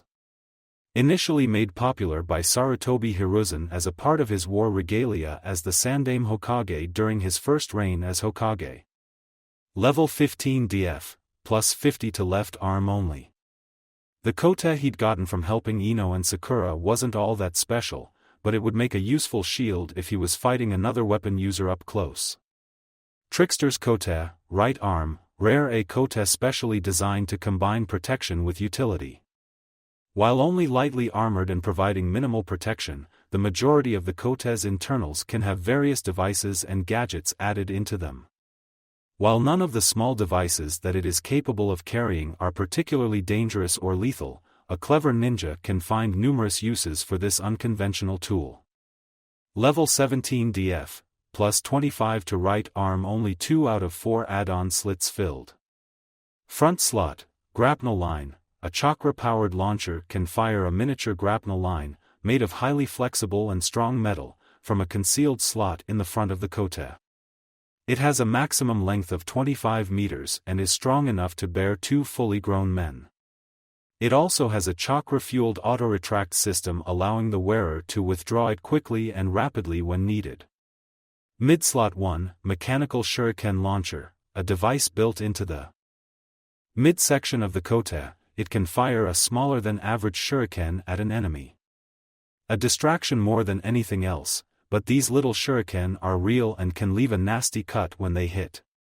Magazine size, 6, mid-slot 2, empty. Rear slot, empty. It had been a stroke of incredible luck when one of the clones he'd sent out yesterday had come back after finding not only the mechanical shuriken launcher add-on, but a huge box full of the prepared shot shuriken that it used as ammunition in the same pawn shop. He now had over 1,000 of the little buggers and all it had cost him was a measly 200 ryo. Apparently, the thing had been lying in the shop for over 5 years and no one had any idea what it was for. The best part about the Trickster's Kote was that it was designed to let the add-ons be interchanged quickly. It only took about 20 seconds to pop one out and replace it with a new one. Granted, some of the add-ons were restricted to specific slots within the kote. The shuriken launcher could only be placed in one of the mid-slots for example, but it was still incredibly useful. Absently, Naruto opened his status window.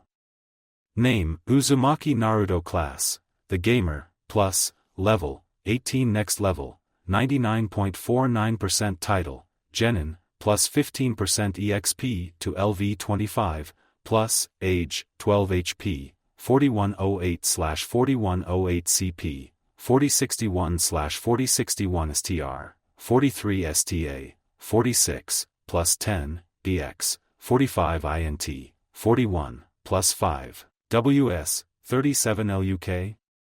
He had to bite back a frustrated scream, he still hadn't leveled up. It was maddening after how long it had taken to get so close, only to be stopped by a freaking 0.5%.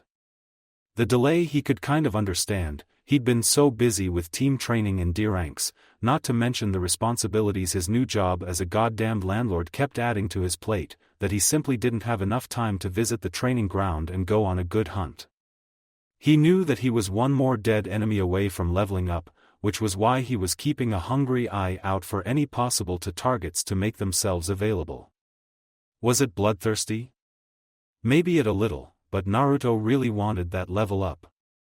Besides, with both Kurenai-sensei and Asuma-sensei here, along with himself, any run-of-the-mill bandits would likely run for the hills once they realized what they were facing. Sakura, Ino, Kurenai-sensei and Ayam were at the front of their impromptu formation, talking about something and occasionally exchanging giggles. Naruto didn't know and didn't want to know, he was just keeping well away from it, while Shikamaru was dragging his heels at the rear of the group with Choji loyally plodding along beside his best friend. That left him, Asuma-sensei and Hinata at the center of the group. Even without actually intending to, they were in a loose, protect-the-client formation, a jonan and 2 genin in front, with the client, 2 more genin and another jonan, and 2 more genin at the rear. Not bad for an unconscious effort in Naruto's opinion. Ayano, Naruto-kun? Hinata asked him shyly. What's up, Hinata? He replied with an easy grin. You've gotten much stronger, see, congratulations on starting on the path to your dream, the Hyuga era said, clearly mustering a lot of her willpower to speak so clearly. Heh, thanks, Hinata. Naruto said, rubbing the back of his head bashfully. It was a lot of work, but it was worth it. See, could we practice together? Once we stop for the day? Hinata asked. Unseen by the 2 genin, Kurenai was giving her only kunoichi student an encouraging smile, while Sakura and Ino felt frowns trying to form on their faces for some reason. Ayam was just amused by the entire situation. Who knew her pseudo-little brother was growing into such a heartbreaker? Sure thing. I don't know anything about the gentle fist that you use, but maybe I can help you with your throwing technique? Naruto offered. As they started talking about training options, Asuma had to hide a smile. Kurenai-chan did say that her girl was carrying quite the torch for the kid, but I didn't think she'd put her best foot forward so soon. Looks like having two pretty girls on Naruto's team, including his schoolyard crush, is giving the girl a lot of motivation to try and get his attention. Though it looks like the kids actually realized that the girl is interested in him, which is a bit of a surprise. I wonder how. The gamer. Oyagi did mention that one of the things it could do was show how well he was regarded by people, organizations, villages, and even nations. So, it likely showed him just how highly the little lady thought of him. Asuma silently shook his head. The sheer number of powers this gamer thing seemed to offer its holder was just plain unfair. Honestly, I'm just glad it ended up in the kid's hands. If it had landed in the midst of someone like Danzo or one of his little cronies, then he'd likely already been abusing it to try and overthrow Oyagi by now. The bearded jonan paused, before chuckling. Then again, Naruto does want to become Hokage himself, he just plans to take the hat legitimately and let the old man retire again. I can agree with that. Pops is well overdue for a bit of RNR. Later courtyard, Yanagi Inn, farm village of Kochi. The key to handling a polearm weapon is all in the grip. Asuma offered as he adjusted Sakura's hands until they grasped the spear correctly. You've got to get the strength behind it just right. Too tightly and your grip gets brittle and any decent impact will cause you to lose your hold. Too loose and your weapon will slip right out of your hands when you meet any resistance. Good, just like that. Now run through that kata I showed you. Hi, the pinkette nodded, and started following the basic stab swipe return kata that he'd shown her. As he watched his student, Asuma snuck a look over to where Naruto was giving Ino a bit of help in using the chakra blade he'd loaned her. Just channeling chakra into it creates a regular blade like this one. The Uzumaki air demonstrated with the blade, a larger, sharper construct of glowing blue energy forming around the blade as did so. Its size and shape are preset by the fuinjutsu placed on the blade. But that's just the most basic use. What do you think would happen if you tried channeling elemental chakra into it? I'd have an elemental blade, the Yamanaka heiress guessed. Yup. Naruto confirmed before changing the chakra he put into the blade from neutral chakra to futon chakra, creating a barely visible blade that let off a shrill, high-pitched sound with every movement. This is a futon chakra blade. The seals on the blade automatically make it like a fixed-strength version of the chakra nagashi no jutsu, giving it an edge that can cut through almost anything. Databayo. I'm a primary katan affinity. What's the chakra blade going to do if I channel katan chakra? Ino asked. I think it's basically the same as a katan chakra nagashi, which would be a burning edge and maybe an explosive force behind each hit. Naruto guessed. Neither of my elements are fire, I only ever use wind and earth with the chakra nagashi no jutsu. You've got it right, Naruto. Asuma called over, still watching Sakura's practice. There you go. Anyway, you've barely started using katan chakra, so you probably won't be able to use the katan chakra blade for more than a couple of seconds. Naruto said to Ino. For now, try to get used to wielding the blade and trying out the regular chakra enhanced blade. I'm gonna be over with Hinata to practice our shuriken jutsu if you need me. Huffing, Ino started practicing her swings with the short sword, adjusting her kata from the kunai portion of the Hokage style to take into account the chakra blade's larger blade size and greater weight. Shikamaru, you will be training. Kurenai stated curtly to her lazier student, who'd simply laid down on the grass when they'd exited the inn for some evening training. If you do not only will I dock your pay, I'll inform your mother that you have been goofing off. Again. Troublesome, the Nara heir grumbled. Reluctantly, he heaved himself up from where he'd been cloud watching and started practicing his Kagemain no jutsu, shadow possession technique. Choji was doing a basic taijutsu workout, after which he would be practicing the Buban Baika no jutsu, partial multi-size technique, a fairly chakra-intensive jutsu that Choji wasn't yet able to use in combat due to its large chakra cost. Wow, you guys are really going all out. I am observed to Naruto and Hinata as they practiced their Hiko Yashin fast draw technique. According to Asuma sensei, all the inns in the villages inside of Konoha's inner and outer patrol envelope were set up so genin on high D ranks could train and practice while traveling between the villages. It was a courtesy that innkeepers incorporated to encourage passing shinobi to stay at their businesses. Can't get better without training, Naruto said before sending a cluster of shuriken into the target kun set up for them, clustered in and around the bullseye. Wow, that was a good shot, Naruto-kun. Hinata quietly enthused before she copied him, the spread being a bit looser, but still very good. Seriously? You're better than I was before I left the academy, and shuriken jutsu was one of my best subjects, the brunette blinked in surprise. Hey, can I borrow a shuriken? Blinking, Naruto gave her one as she walked over to stand next to him. Her arm blurred and the shuriken was suddenly embedded in the middle of the bullseye. Ha, still got it, the ramen chef smirked as she absently wiggled her fingers. I practice every so often just so I don't lose my touch, a girl needs to know how to defend herself after all. But the restaurant has been so busy lately I haven't had much time, so I was worried that I'd lost my edge. Dang. You're awesome, I am Nei-chan. Naruto blinked in shock. He. And don't you forget it, mister. I am smirked, crossing her arms under her breasts proudly. Later on, as Naruto took up the first watch of the night outside of Iam's room, Sakura, Ino and Hinata were sharing with her, he grimly thought of the trouble which might come tomorrow. The schedule was to arrive at Arusa village by about midday, check the goods to see if everything was above board, then spend the rest of the day sealing the supplies into the storage scrolls, before starting the journey back to Konoha the day after. Were this a shinobi-only mission, they could have been there and back in just over a day, but as Iam was only a civilian, even with active chakra coils, something he hadn't known about her before now and he'd never felt the need to observe, on her, they had to move at her pace. Whoever these bandits are, they'd better leave Iam Nei-chan alone, he thought with a determined scowl. I won't let anything happen to her on my watch.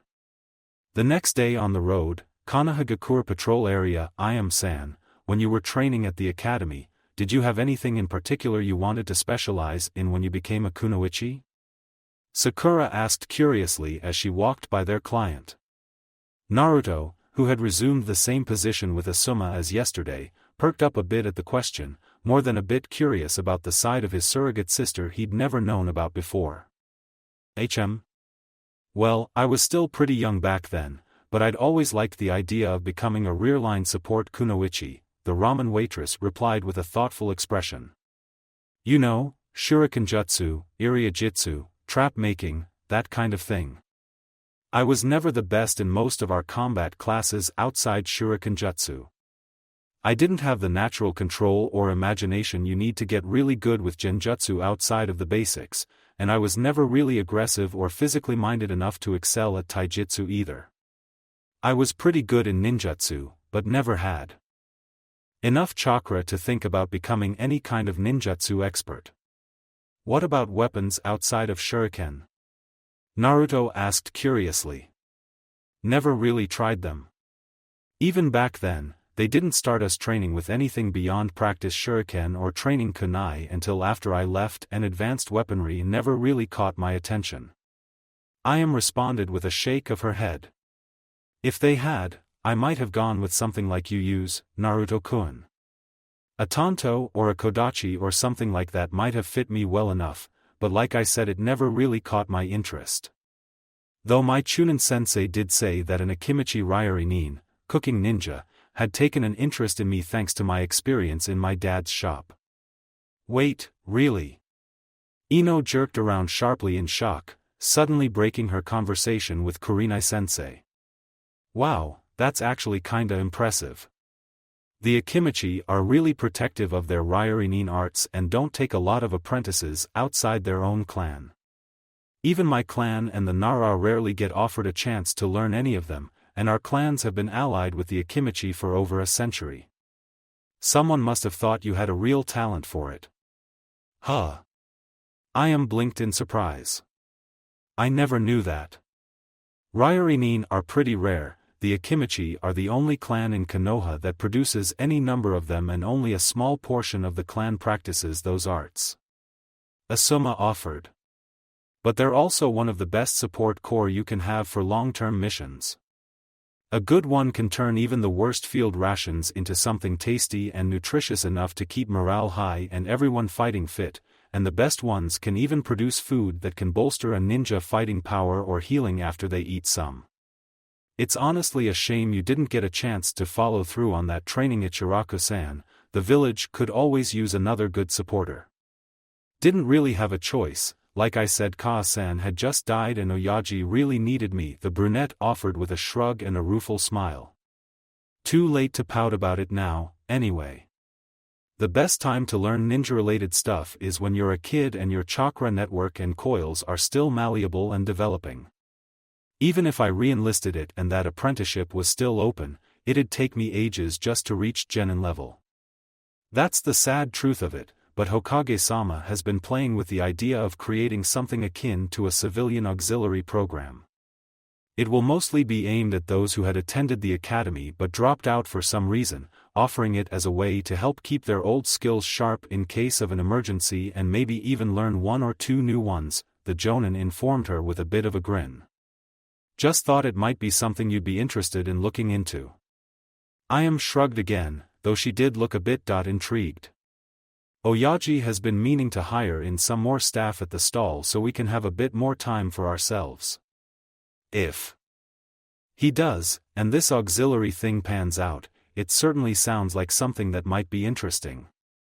The two genin teams and their client had set out early that morning from the inn where they'd spent the previous night and were currently making fairly good progress. With any luck they should arrive at the Shakuba where Ayam's ingredients were being delivered by early this afternoon. So far, the mission had been a cakewalk, with the only bit of excitement being a sudden attack from a chakra mutation. The mutation, which had resembled a large bull that snorted actual smoke and had horns made of burning coals, had simply charged out of the surrounding woods, bellowing like it had gone completely mad and charged directly toward their group. Asuma and Kurenai had stood back and let their students handle it, since the bull didn't seem too dangerous. Ino and Sakura had both quickly moved, each grabbing one of Ayam's arms and leaping backwards to get their client out of danger, while Naruto had burst forward, unleashing a small horde of rock clones that had swarmed the beast and practically buried it under an avalanche of boulders and stone spears. Hinata and Choji had quickly recovered their wits and moved to assist, while Shikamaru stayed back to help the girls defend their client. Their help, however, wasn't needed. The bull hadn't lasted past the first barrage. Naruto himself had been quite pleased with the event that the system had called a wandering encounter, since it had not only earned him enough experience to finally get his level up to level 19, but had also scored him a chakra core from the bull, which he could either sell for a nice pocketful of Ryo or have a smith forge into a new weapon. Also, he'd learned something new about his gamer ability. Its reality warping powers apparently made everyone else in the area think he'd used one of his remaining clones to dig the core out the dead chakra mutation, which was a bit gross but useful for keeping his power a secret for now. He'd also earned one other reward and a fair bit of cash from defeating the burning bull. A scroll on Kayakujutsu. Kayakujutsu, LV1, 0%. The art of gunpowder is a form of bukijutsu that has fallen out of favor since the spread of exploding tags created using fuinjutsu. While somewhat redundant with the advent of the more easily mass-produced and transported explosive tags, this art can still be quite devastatingly effective in the proper hands, particularly since modern ninja are now trained to look more for hidden fuinjutsu tags than more conventional explosives. As such, it is still practiced among those who specialize in acts of sabotage and laying traps, and advanced users can be among the most devastating demolitions experts in the world. The most common product of Kayakujutsu still utilized in the modern era is the humble smoke bomb. Unlike most forms of bukijutsu, which can be used readily in the field as long as the user is carrying the needed weapon or tool, Kayakujutsu requires time, ingredients, and planning to properly prepare multiple single-use explosive in advance and then use them appropriately. By acquiring this art, several items, skills, and quests have been unlocked that were previously unavailable. Kayakujutsu recipe unlocked, Kemuradama, smoke bomb. Kayakujutsu recipe unlocked, Doku Kemuradama, poison smoke bomb. Kayakujutsu recipe unlocked, Mahi Kemuradama, paralysis smoke bomb. Kayakujutsu recipe unlocked, Burane Kemuradama, blinding smoke bomb. Reduces material waste during Kayakujutsu item creation by 1%. Reduces chance of a fumble incident during Kayakujutsu item creation by 1%. Looking through the ingredients that he'd need to make use of this new skill, Naruto's grin was soon practically splitting his face at how easily he could find most of them. He could have easily found everything on the lists within a block or two of his old apartment complex. Heck, he was pretty sure he could easily pick up everything he'd need at the upcoming Shakuba. Everything from the mortar and pestle, beakers, and other supplies to the small list of chemical ingredients should all be readily available at a decent-sized trading post. Now, some might be confused as to why Naruto, who had a passion for ninjutsu, and big, flashy ninjutsu in particular, would be so interested in something as relatively simplistic as Kayakujutsu. What those people seem to have forgotten was that Naruto was also a serial prankster with a talent for setting traps for his victims to walk into. Thus, this new form of jutsu actually fit into his existing skill set quite nicely. Less than an hour later, the two teams and their client spotted a large wooden tower in the distance, with a large set heavy wooden walls coming into view a few moments later. Yup, that's Arusa. Asuma confirmed with a nod. If memory serves, the Shakuba should be located on the opposite side of the village, with the tower acting as the home base for whatever squad of the Boundary Patrol Corps currently stationed here. Isn't that a bit too obvious a place for ninja to be stationed? Choji asked, sounding a bit confused. Kurenai gave her student an approving smile. A good observation, Choji, and normally you'd be right. The guard tower does make itself an obvious target for any attacking force, but that is intentional in this case. The Boundary Patrol Corps has three main objectives: to detect any dangers or hostile forces within Konoha territory, to alert Konohagakure should any serious threat make itself known within our borders, and to protect the civilians that are living within the village's territory. The guard tower not only allows them an excellent view of the surroundings for any sign of trouble, but it will also draw the attention of any would-be attackers and give the civilians a better chance to either evacuate or hunker down while they focus their attention there. If nothing else, the strongest attackers will focus on the Konoha Shinobi there, which will give the local guards a better chance against the small fry. Troublesome. Not like it matters, there hasn't been an attack on a guard tower in close to a decade now. Shikamaru muttered.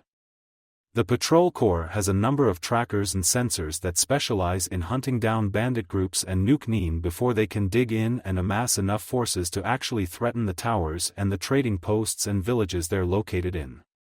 Or at least that's what my old man always says. Jonan Commander Shikaku is right about that. Asuma agreed with a proud nod.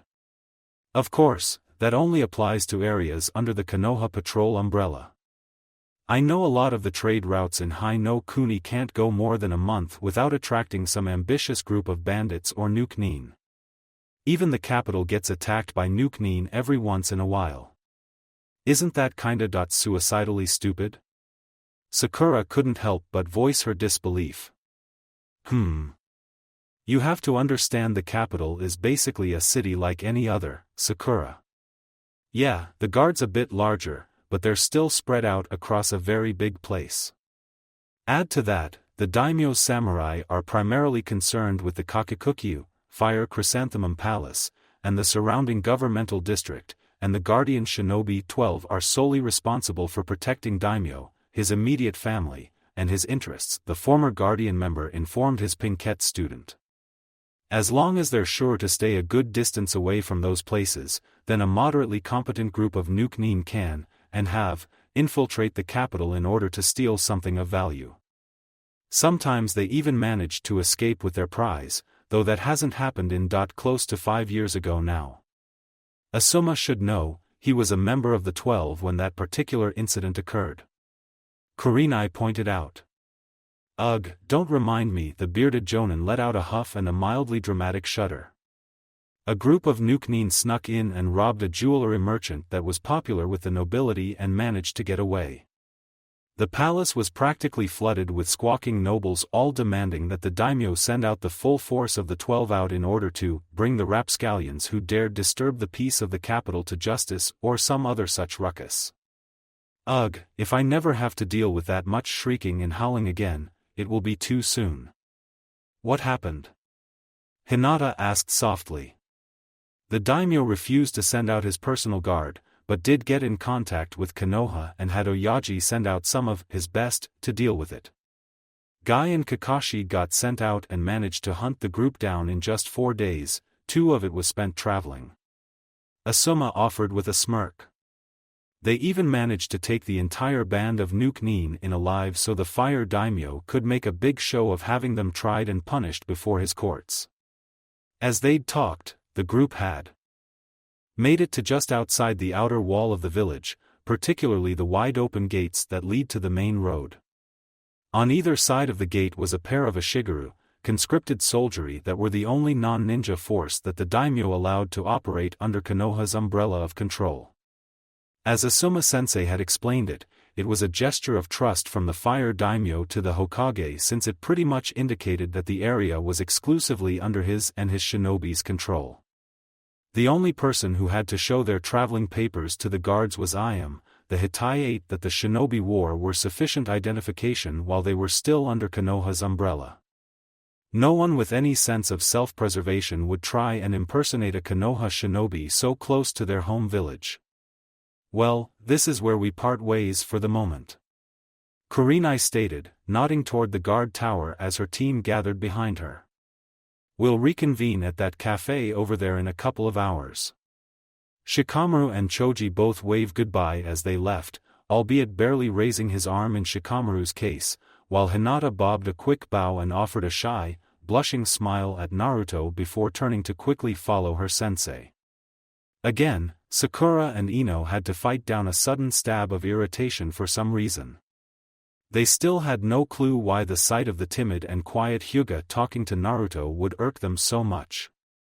Being the client and local expert, Iam quickly led them to the Shikuba, which, as Asuma had said, was located near the main gates on the opposite side of the village. While they moved, Naruto quickly used the Kage Bunshin no Jutsu to summon up a dozen clones before sending them out to scour the local market and shops to see if there was anything interesting available for sale. You really do love spamming that jutsu, don't you? Sakura observed dryly. Don't even try and tell me that you wouldn't do the same if you could use it like I can, Sakura-chan, the blonde shot back with a grin, making the girl flush to match her hair before looking away with a huff. Ugh, I still can't believe you can just pop out a dozen shadow clones like it was nothing. That's a jonan rank technique. Ino groaned in exasperation. Just making one of them takes close to 5 times the amount chakra I can use at once, and you just pop them out like you don't even notice. My chakra pools are way bigger than most people, and I regenerated a hell of a lot faster too. Naruto shrugged, trying to appear nonchalant. I've already regained most of the chakra I burned through to create those clones. Already, the Yamanaka heiress gawped at him for a moment. Gods and spirits, Naruto, just what the hell are you? You have to have some crazy body type Kekai Genkai or something to generate that much chakra and chakra regeneration. You're not too far off there, Ino. Though, no one was ever able to determine if the Uzumaki clan's bloodline of longevity was an actual Kekai Genkai. Asuma offered with an amused huff. Every member of that clan had impossibly powerful life forces and extremely large chakra reserves, though I think our resident Uzumaki would be considered a particularly strong case even then. There's a reason that they were called the Clan of Eternal Life, even the members that never trained to become shinobi could live to be over 100 if no outside forces intervened. Some members developing odd talents, like Naruto's equally insane regeneration speed, wasn't all that unheard of either.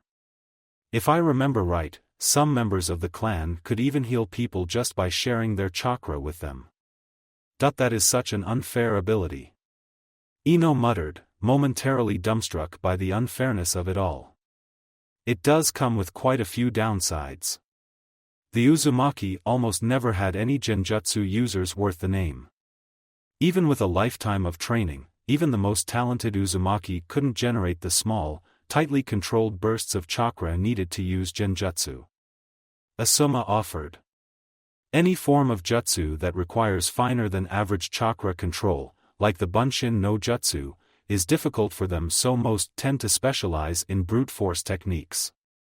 There's even a rumor that the Nidaime created the Kage Bunshin as a wedding gift for the Uzumaki clan when his brother married Uzumaki Mito so they could have a clone jutsu perfectly suited for them.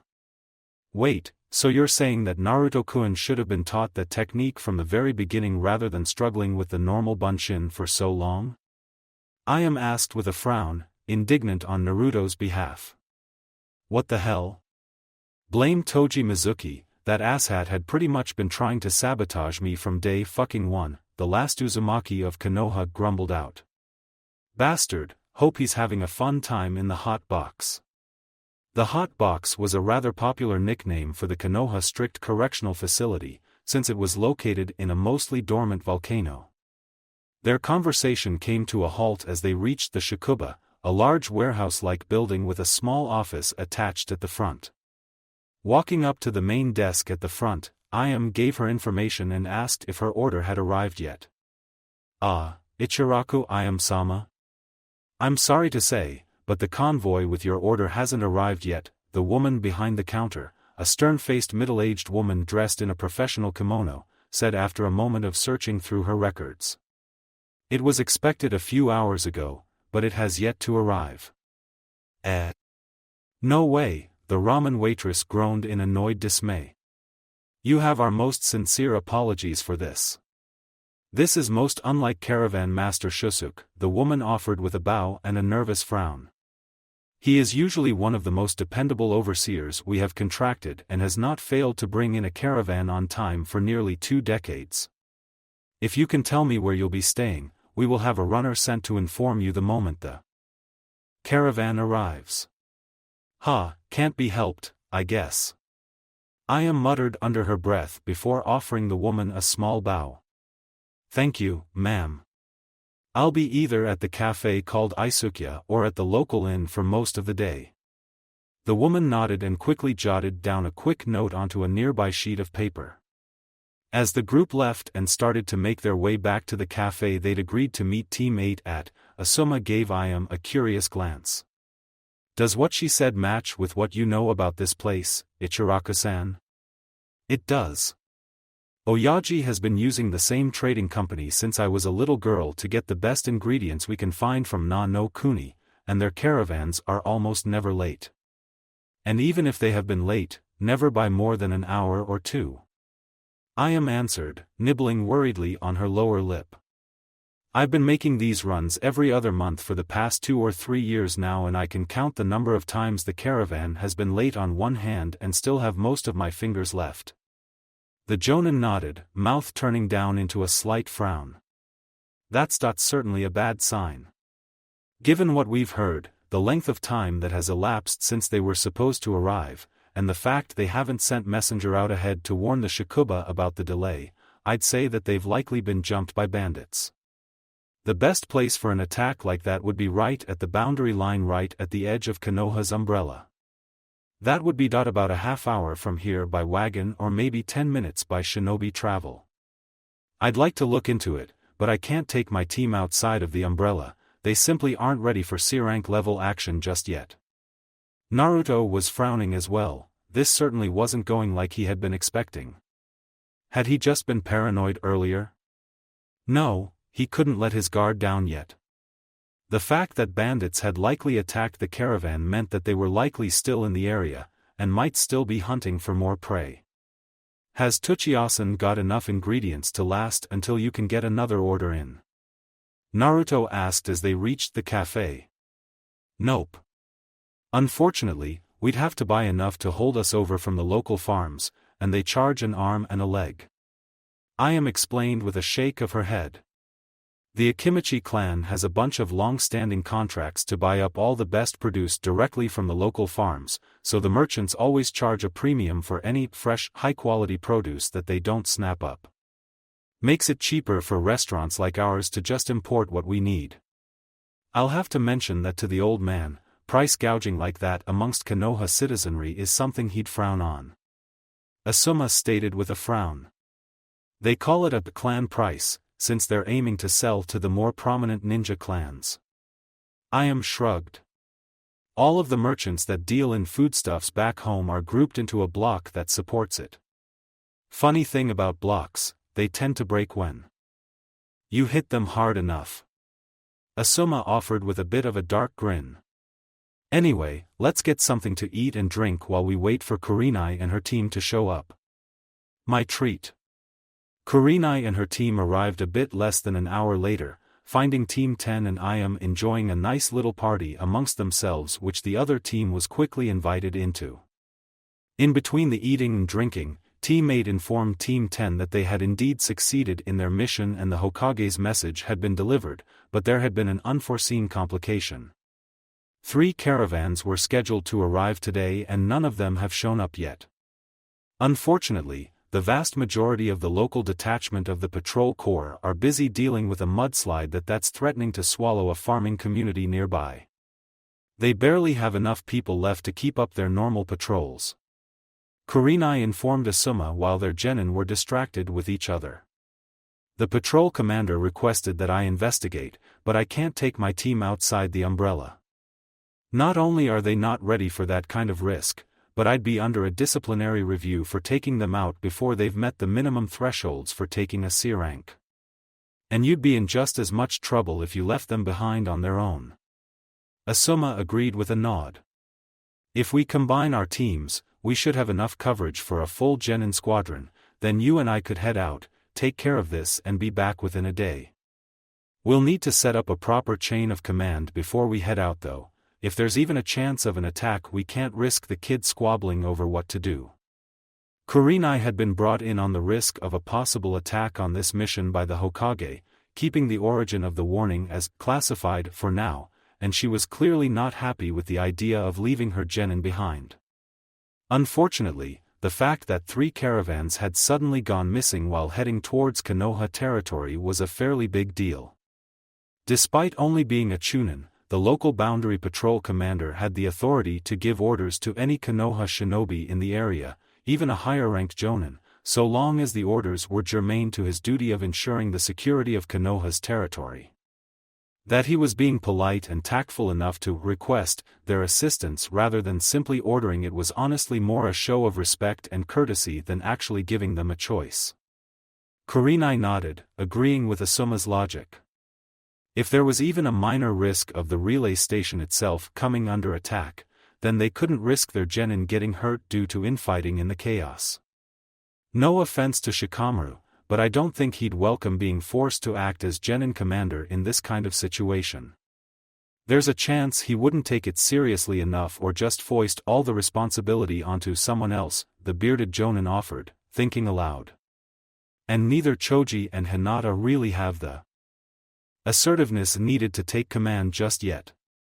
I can't really argue with that, but Ino and Sakura aren't exactly good candidates either. They're both a bit too assertive to trust with this kind of authority, the genjutsu mistress countered, before pausing as she realized just who was left. Wait, are you thinking of putting Naruto in command? He's actually matured quite a bit since the academy, Kurenai. Asuma replied with a bit of a proud grin. He's gotten pretty good at keeping Ino and Sakura in line as it is. Hinata's crush should ensure she listens to him, and Shikamaru and Choji will go along with it since they're too lazy and easygoing, respectively, to raise a ruckus on their own.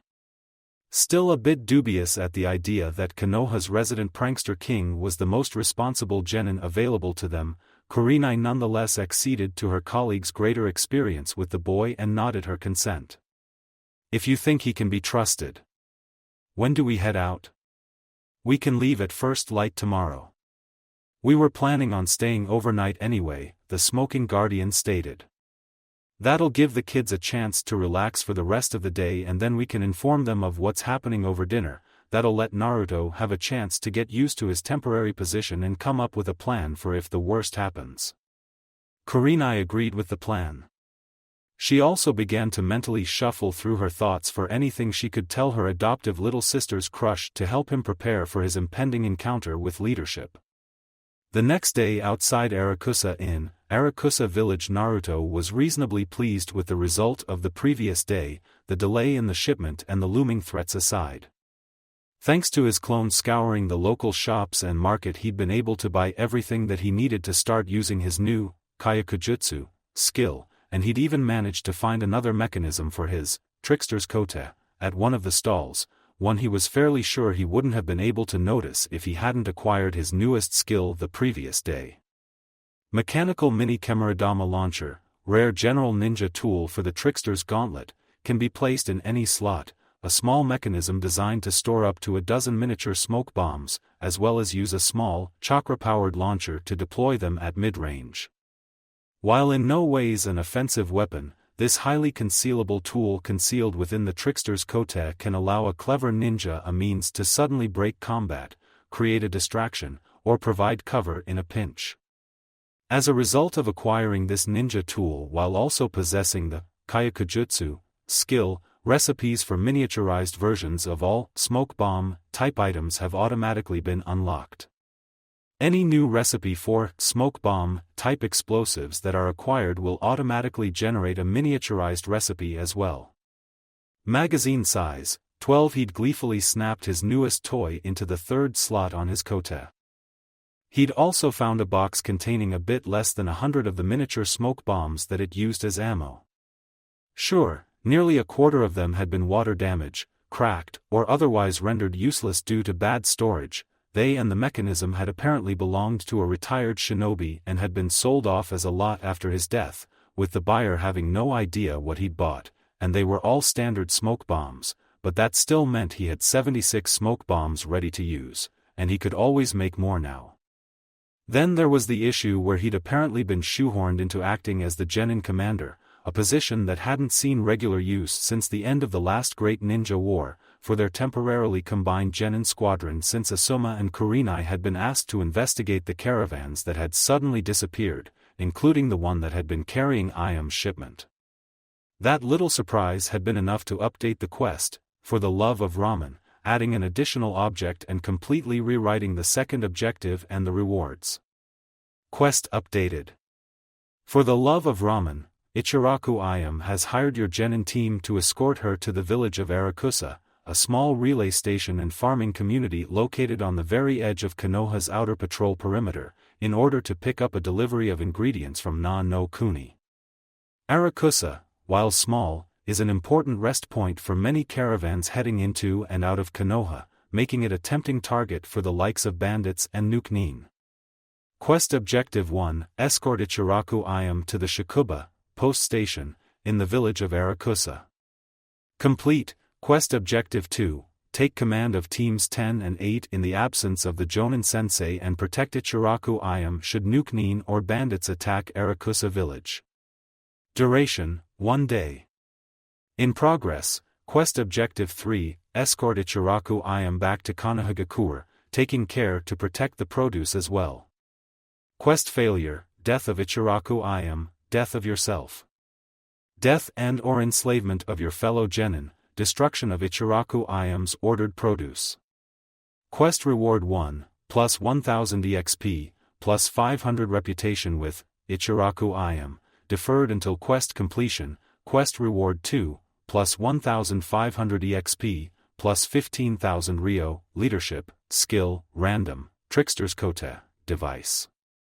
Quest Reward 3, plus 10,000 EXP, plus 10,000 Ryo, honored, reputation with Ichiraku Tuchi, error, reputation already maxed, honored, reputation with Ichiraku Iam, error, reputation already maxed. The updated rewards made Naruto's paranoia ring alarm bells yet again. Triple the experience, a shit ton of Ryo, a skill that looked really useful, and a fourth gadget for his Kota. Yeah, the bandit/nuken were definitely going to attack today, almost for certain. It had changed last night, after he and the two jonan had spent almost 2 hours going over what-if scenarios and contingency plans. He'd told Asuma-sensei as soon as he could, and the man looked deeply troubled by the revelation. In the end, the senior ninja had ordered Naruto to place protecting the lives of his teammates, and himself above the rest of the garrison and even the other civilians. If a large group of nuken or bandits attacked the outpost, they were to evacuate and hide in the countryside outside the village until Asuma and Kurenai returned. That obviously hadn't sat well with Naruto, but he could still see his jonan-sensei's point. Any force of bandits and/or ninja that was strong enough to attack a fortified village like Arusa would be way too much for a group of 6 fresh genin to handle. Even Naruto, with all the enhancements that, the gamer, granted him, would be hard-pressed to do more than help hold off a force like that, even with the rest of the garrison helping. With that in mind, the only real choice was to prioritize the life of himself and his comrades. The patrol corps were all duty-bound to defend the village, but they were still genin and thus were instead obligated to follow their sensei's orders. Looking at his temporarily squad mates, he had been honestly surprised that Sakura and Ino had accepted his temporarily promotion so easily, neither arguing when he'd been put in charge. Choji and Hinata had, likewise, offered no complaints. Shikamaru had been the only voice of dissent, and his only argument, that he was troublesome, whatever that meant, had earned him a slap to the back of the head from Kurenai. Had just congratulated him on his field promotion and had ruffled his hair, which he had allowed with only minimal protesting. Alright. So, we're going to be spending today as close to the southwestern corner of the village as we can. Naruto addressed his squad firmly. Asuma and Kurenai had left only a few minutes ago, so it was time for him to get things organized and moving. Why there?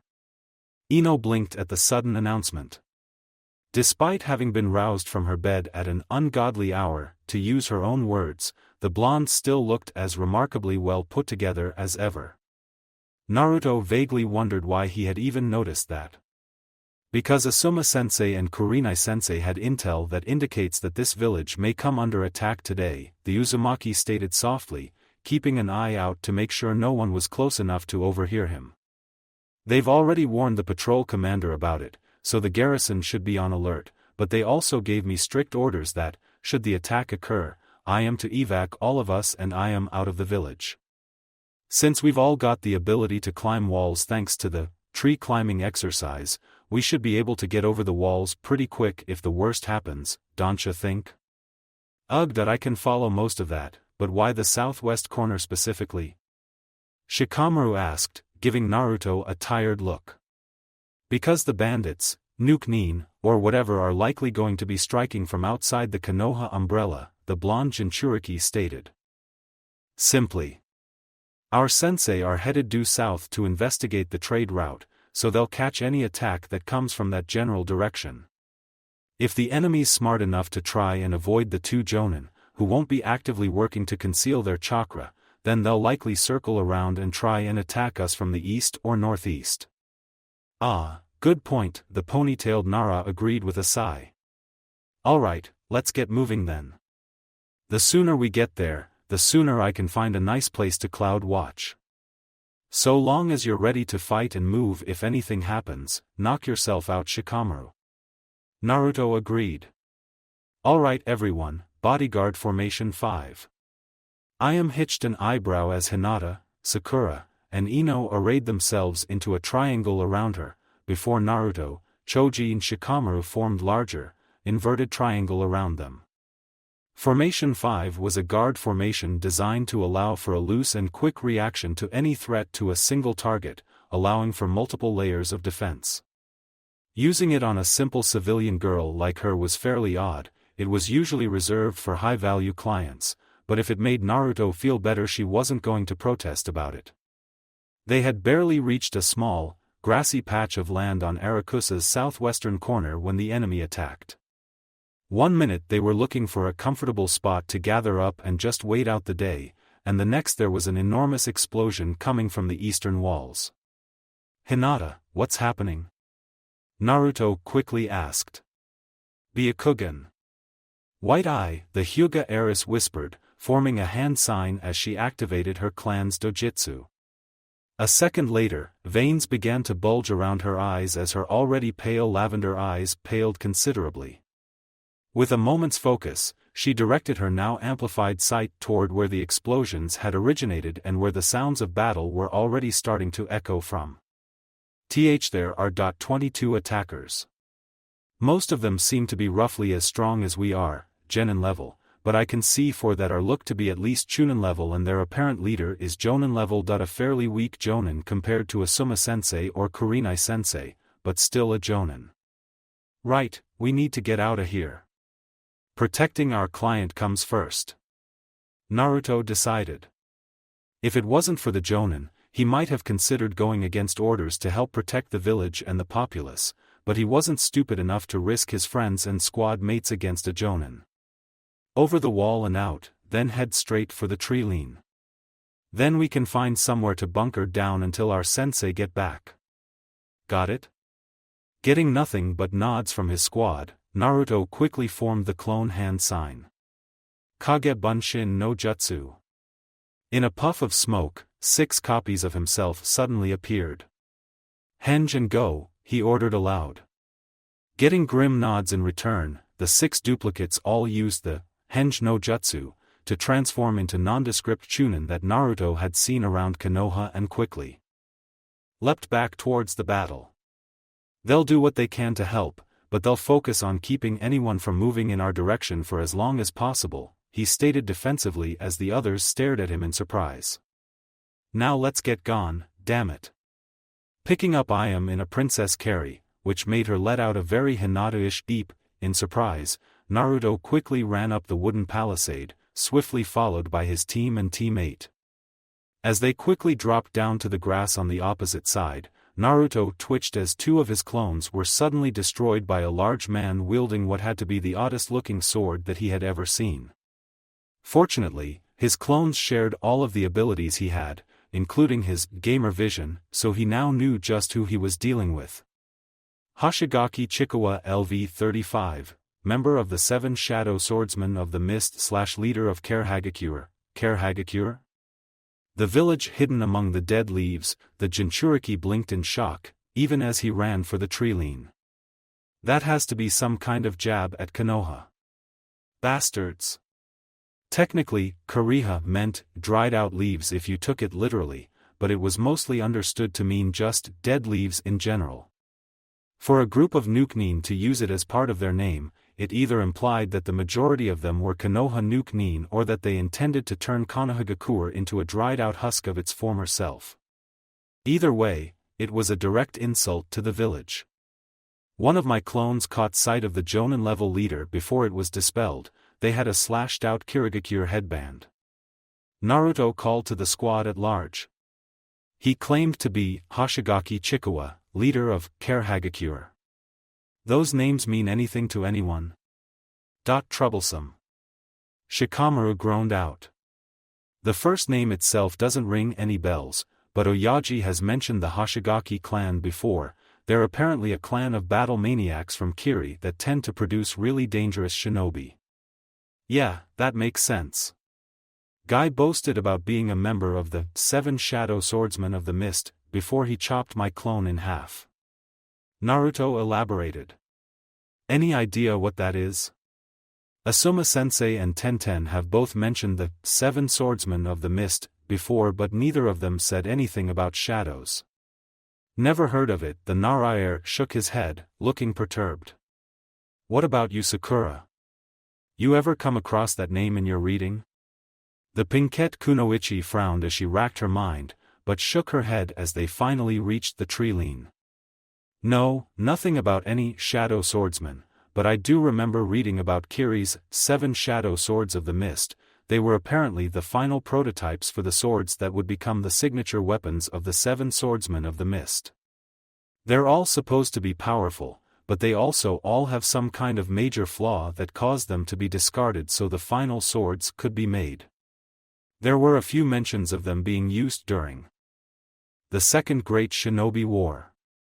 Well, this Hoshigaki guy did have a sword that was longer than he was tall. It kinda looked like a filleted fish. Naruto grunted, focusing on the memories he got from his clones. Had to be at least 6 feet long, looked like a metal rod attached to a sword handle without a tsuba, with 6 large blades that looked kinda like shark teeth coming out of either side. Sorry, no clue. Sakura said with a shake of her head. The book I read didn't have any real information on the shadow swords themselves, it was mostly about the history of the 7 swords and the 7 swordsmen. How long are we gonna keep running? Ino asked, changing the subject. She was starting to look a bit winded. Until we find somewhere defensible where we can hunker down. Then we're going to trap the ever-loving hell out of it and wait. Naruto stated grimly.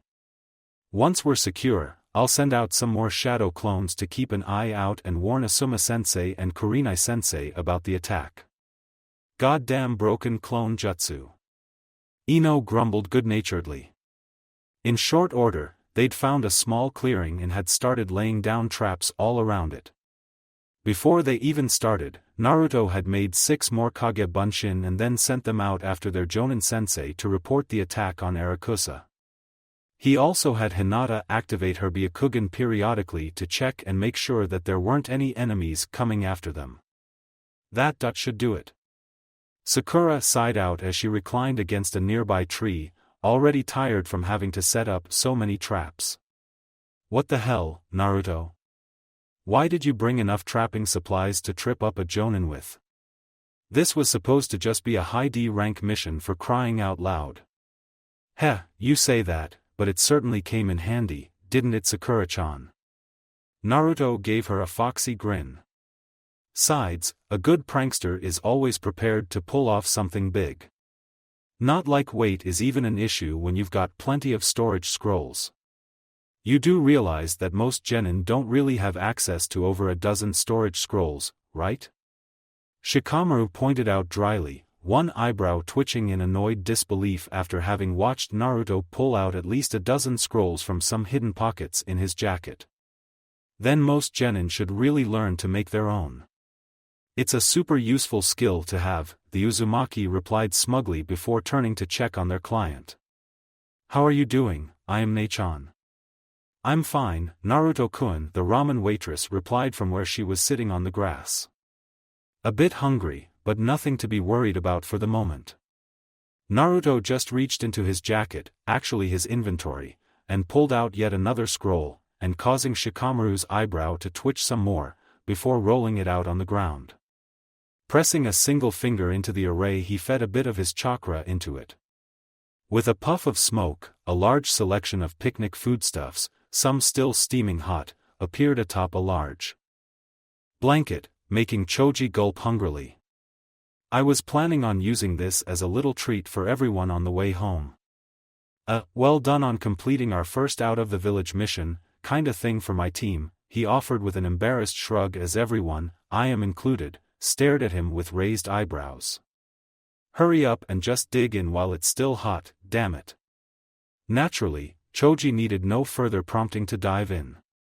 After an impromptu lunch, Naruto started double-checking the trap set around the perimeter before suddenly wincing in pain as he was suddenly assaulted with the information as all of his remaining clones were destroyed in rapid succession. And not just the ones in the village, but also the 6 that he'd sent after their sensei as well. Fuck. Another group led by a jonan was blocking the way that our sensei went, he quickly informed the rest of the group. They just wiped out the clones I sent that way and then pincered the last few I had left helping out in the village. 6 in total, 5 chunin and a single jonan, all nuken. What villages? Shikamaru asked. 3 from Kirigakure, 1 from Iwagakure, 1 from Kumogakure, and the jonan was from Konoha. Naruto listed off. From what I overheard as they slaughtered my clones, looks like the Konoha Jonan was this group's leader before that Kirigakure guy came in, kicked her ass, and then took over. Or rather, Naruto knew that was what happened.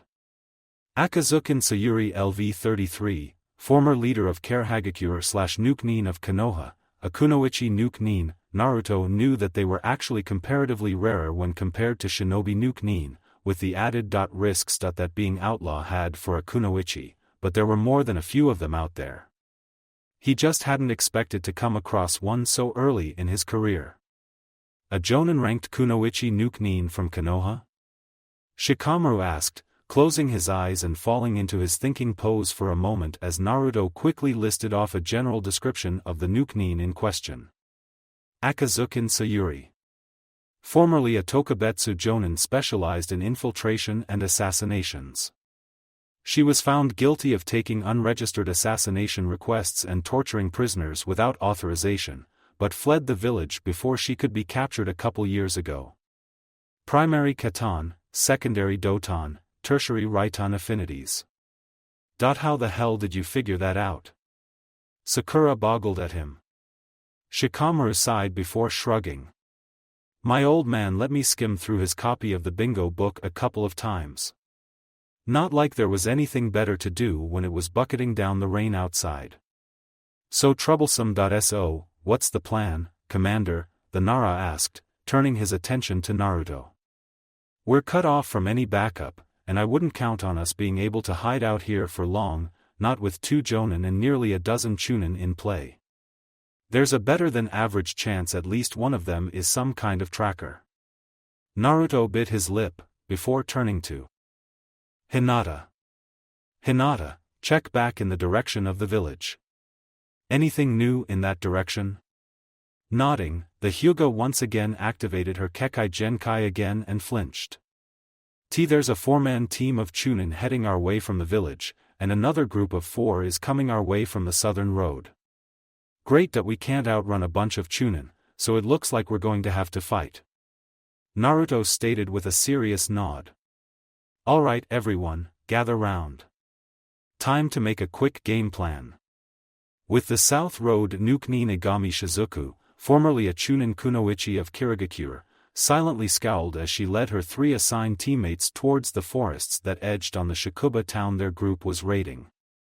She was a tall woman, with blue-silver hair cropped in a tomboyishly short cut and dressed in the gray and dark blue camouflage trousers that were pretty much standard issue for Kiri Ninja, along with a black tight-fitting shirt under an equally tight dark blue vest that was lightly armored, as well as a pair of black ninja sandals.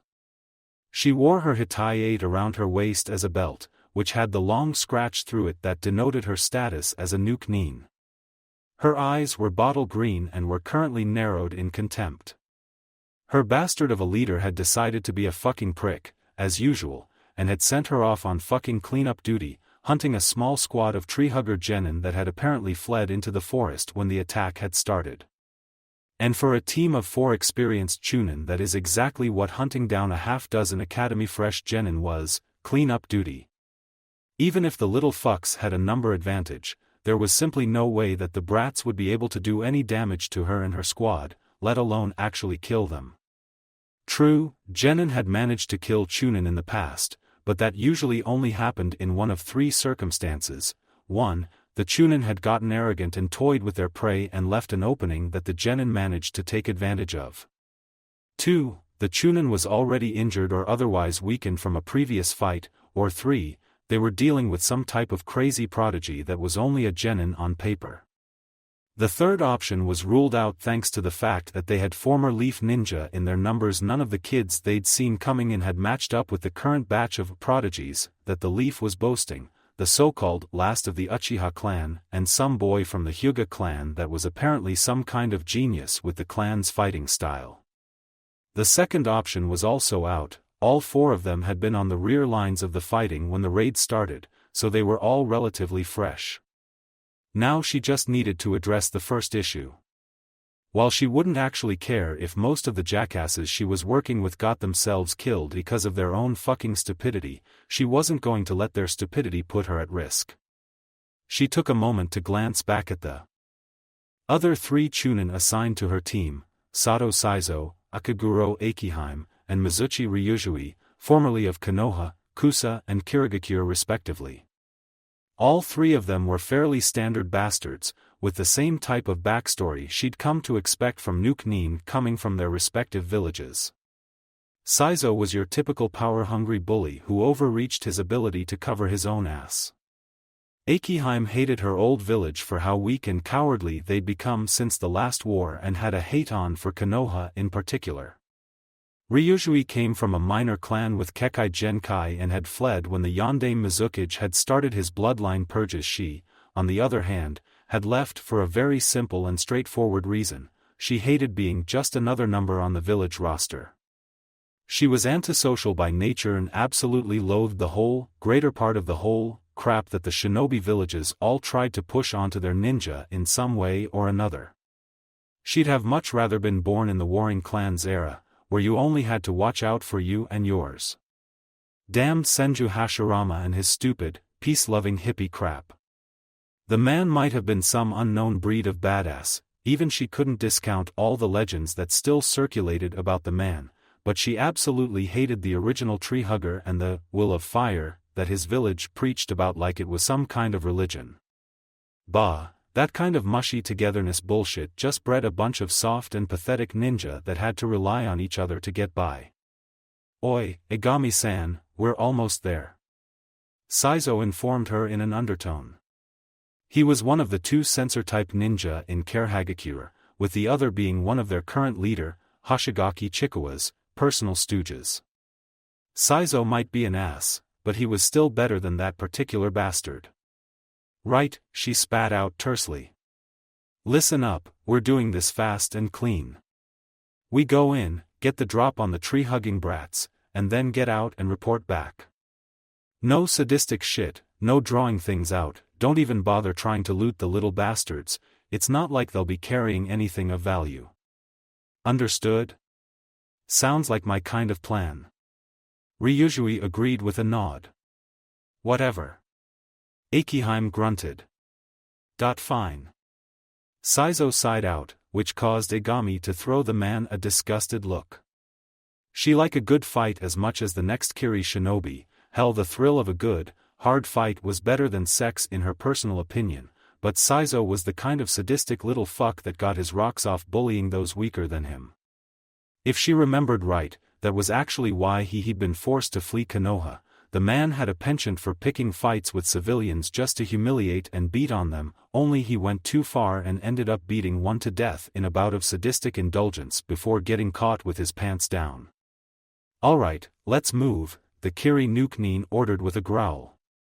Honestly, she'd stab someone for a drink right now. Why had she ever defected from Kiri again? Oh right, because Yagura was a goddamned crazy, genocidal fuckwit. The first sign that something was off was when they first entered the forest was the sheer number of fucking traps that were scattered throughout the place. Most were fairly basic, snares, whip snaps, and pitfalls mostly, mixed with the occasional swing log or kunai/shuriken launchers, but how the hell had a bunch of fucking genin managed to get this many set up in just under half an hour or so? Egami herself managed to avoid all them fairly easily, but she had to fight down a snort of amusement when Ryujui got hit right in the dick by a particularly small, low-flying log. And again when Saizo nearly fucked up his ankle in a shallow pit trap that had obviously been created with the Doton Wana technique. She finally lost her fight when Akihime was hoisted up into the air by her leg by one of the snares. Seriously, how had these chuckleheads managed to reach Chunin rank when they were absolute crap at spotting basic traps? The second thing that was starting to get her hairs to rise was the feeling that they were being watched. Any Chunin, especially when they came from a village that specialized in ambush tactics like Kirigakure, knew how to keep an eye on their surroundings and spot any signs of someone observing them. But despite this, Egami couldn't see any signs of whatever bastard was watching her team. No matter where and when she looked, there was nothing but forest, and more forest. Seriously, why the fuck did a place named Haino Kuni have so many goddamn trees? How the fuck are genin this good at stealth, was her increasingly frustrated thought. They'd been scouting out the little Shakuba village for a week before the attack and there were no signs of other ninja nearby aside from the local garrison and the 2 genin teams that had arrived the day before.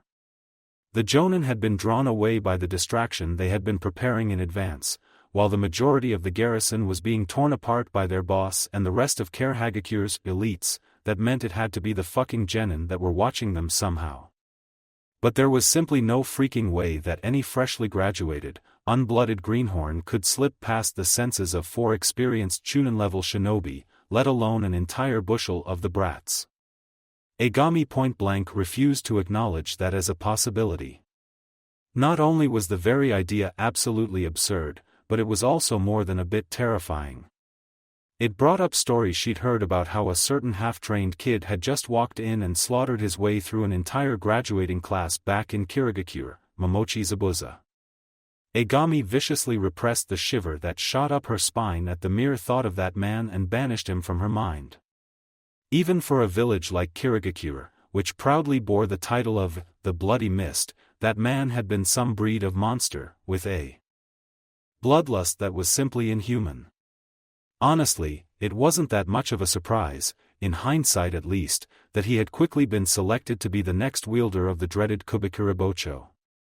That grim blade constantly repaired and strengthened itself by feeding on the blood that it shed. While its official title among the 7 swords was the Sever Sword, most people she knew had referred to it as the blood-drinking sword. "Saizo, why are we having so much trouble finding these brats?" she snarled after several more minutes, a couple dozen more traps, and 7 new minor injuries later. The man was shaking his head. "I don't know. It's like they're just appearing and disappearing all over the place, and more of them keep popping up. And now there's so many that I'm having trouble telling which is which anymore." Agami quickly recalled that Saizo's current limit for accurately detecting and differentiating chakra sources was about 30 in a confined area, and that more than 50 was beyond his current abilities. How do 6 fucking genins suddenly turn into over 50 chakra sources in the middle of nowhere? She cursed aloud. Even most solid clones don't have a strong enough chakra signature that they can be mistaken for a normal person by a sensor. There is the Kage Bunshin. Akiheim pointed out from where she was quickly wrapping up a shallow cut on her arm from a kunai trap. That's a fucking B-rank kinjutsu, and a major chakra hog from what I've heard. Do you honestly think some fresh punk could use that kind of technique? The formerly Kiri Kunoichi scoffed. There might be one. Uzumaki Naruto was supposed to be a part of the graduating class for this year. Saizo offered after a moment's thought, a scowl on his lips. What the I thought the Uzumaki were wiped out decades ago. Agami turned on him, a frown on her lips. Even she had heard about the supposedly extinct Uzumaki clan, particularly since Kiri had ended up having to ally with 2 other members of the great shinobi nations to eventually wipe them off the map. Hell, her own grandfather had been one of the shinobi involved in the assault, and he'd barely managed to survive it with his life, if not his career as a shinobi, intact.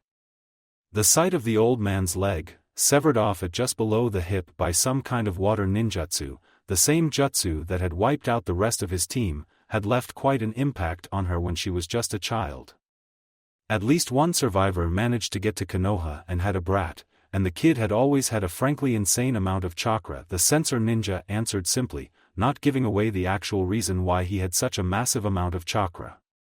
Low-ranking Kirigakure ninja tended to have a rather deep-seated fear of Jinchuriki, and he knew that if either of his Kiri squad mates knew one was nearby, even an untrained one like Uzumaki, they'd likely run for the hills without hesitation. If the jonan instructor he was assigned was even halfway competent and managed to get him permission to learn the Kage Bunshin, we could be dealing with a small army of clones right now. Though, from everything I'd heard about the kid, his overall skill level was supposed to be rather pathetic. Bottom of his class. He might be able to overwhelm us if his clones suddenly rushed in all at once, but not all 4 of us. The only question is, why can't I sense his chakra? It used to be that the kid was like a fucking beacon in the night to any nearby sensor. He's an Uzumaki. No matter the kid's skill level is, that clan practically had sealing ink mixed with their blood. Again, a half-competent teacher would have given him a book on the stuff or just equipped the kid with a concealment seal so he wouldn't be such an easy target. Akiheim pointed out with a frown, given that Konoha and Yuzushiogakure had been allies since they'd both been founded, it wasn't surprising that a former Kyuzugakure ninja like her knew about the clan as well. Or he could have been taught a jutsu to do the same, those are simple enough to learn and even Kage make use of them. Fuck. Agami took a moment to consider this before shaking her head. Alright, new plan, we're moving around to link up with the team from the distraction that we saw heading towards the forest from the other road. Once we do, we'll start tearing this fucking forest apart until there is nowhere left for these brats to hide. That might make things a bit rougher going forward. The Leaf Village tends have very unappreciative views when it comes to random acts of deforestation in their territory. Saizo pointed out cautiously. Most of the forests around the Leaf Village were supposed to have been grown by one of the Shodaime Hokage's own jutsu back in the founding days, so a lot of the older set tend to be rather protective of them. We just light this place up and it's going to piss off a lot of the higher-ups, particularly the Hokage and the Elder Council. As Agami started to open her mouth to deliver a rather scathing retort, she suddenly paused as she noticed something off. Wait, where the fuck is Ryujui? Akiheim and Saizo both blinked in surprise at the sudden question before glancing around in shock as they realized that the fourth member of their team was gone. There wasn't a single sign of him visible. Don't tell me that these crazy brats actually managed to kill him and grab the body without us even noticing. Akiheim hissed out, a kunai appearing in her hand as she glanced around wildly in disbelief, a trace of actual fear in her voice. Don't be a fucking moron. They're just goddamn genin. Fresh. Green. Genin. Agami snapped back, using anger to mask her own fear as she fell into a more ready stance. Saizo, what the hell happened? How the hell did you miss someone getting close enough to grab Ryujui? Or did he just fucking wander off and you didn't bother to tell us? And neither, the man protested, honestly looking more dumbstruck than anything. None of the chakra sources have moved anywhere close to us, not since we entered the forest. And those were the idiots that we left behind on the road. And Ryujui didn't leave, he just vanished. He was standing there one moment and then he was just gone. I can't even tell when it happened. That put Agami right on the back foot. Kage Bunshin were perfect replicas of their creators, meaning that they had chakra networks of their own, which was why they were able to register as human to sensor nin. However, other forms of clones registered very differently to a sensor's perceptions. Certain clones like Bakuretsu Bunshin, explosive clones, or Raiton Bunshin, lightning-style clones, were packed with enough chakra that they showed up brighter and were far more easily detected and differentiated. Others, like the Academy's Bunshin Jutsu, were so weak that they were easy to distinguish as non-human but harder to detect from a distance. However, some clones, primarily those formed from some natural element that was molded and shaped into a human shape through an injection of chakra, could actually blend into their surroundings enough to go unnoticed since they tended to blend with the ambient chakra around them. Sure, a competent sensor might be able to notice and distinguish them, but Agami did not have much faith in Saizo's competence at the moment. The only issue was that most of that variety of clone jutsu had some sort of flaw or limitation. The Suijoki Bunshin and Mizu Bunshin, for example, both had range limitations, with the clones unable to leave a set perimeter of their creator without dispersing into water vapor or collapsing back into water. Moku Bunshin was a ninja art that had died with the Shodaime Hokage, praise to the seas for that, being ambushed by a bunch of those in a forest would probably be an utter nightmare. The Doro Bunshin no Jutsu, Mud Clone Technique, and Iwa Bunshin Dash. Just as that thought started to percolate in her head, a pair of hands shot out of the ground to grab onto her ankles. Doton, Shinju Zanshu no Jutsu. With a startled yell, Egami was instantly dragged up to her chin in the ground, with the same happening nearly simultaneously to her two teammates. She then choked as a blade entered her heart from behind and her vision started to grow dim. The last thing that she managed to see was multiple copies of a single yellow-haired boy wearing dark blue leather armor emerging from the ground via a jutsu. A glimmer of light seemed to catch her dying mind's attention, letting her focus on the polished metal armor that covered one of the suit's shoulders. There, proudly engraved on the surface, was the distinctive spiral of the Uzumaki clan and Yuzushiogakure.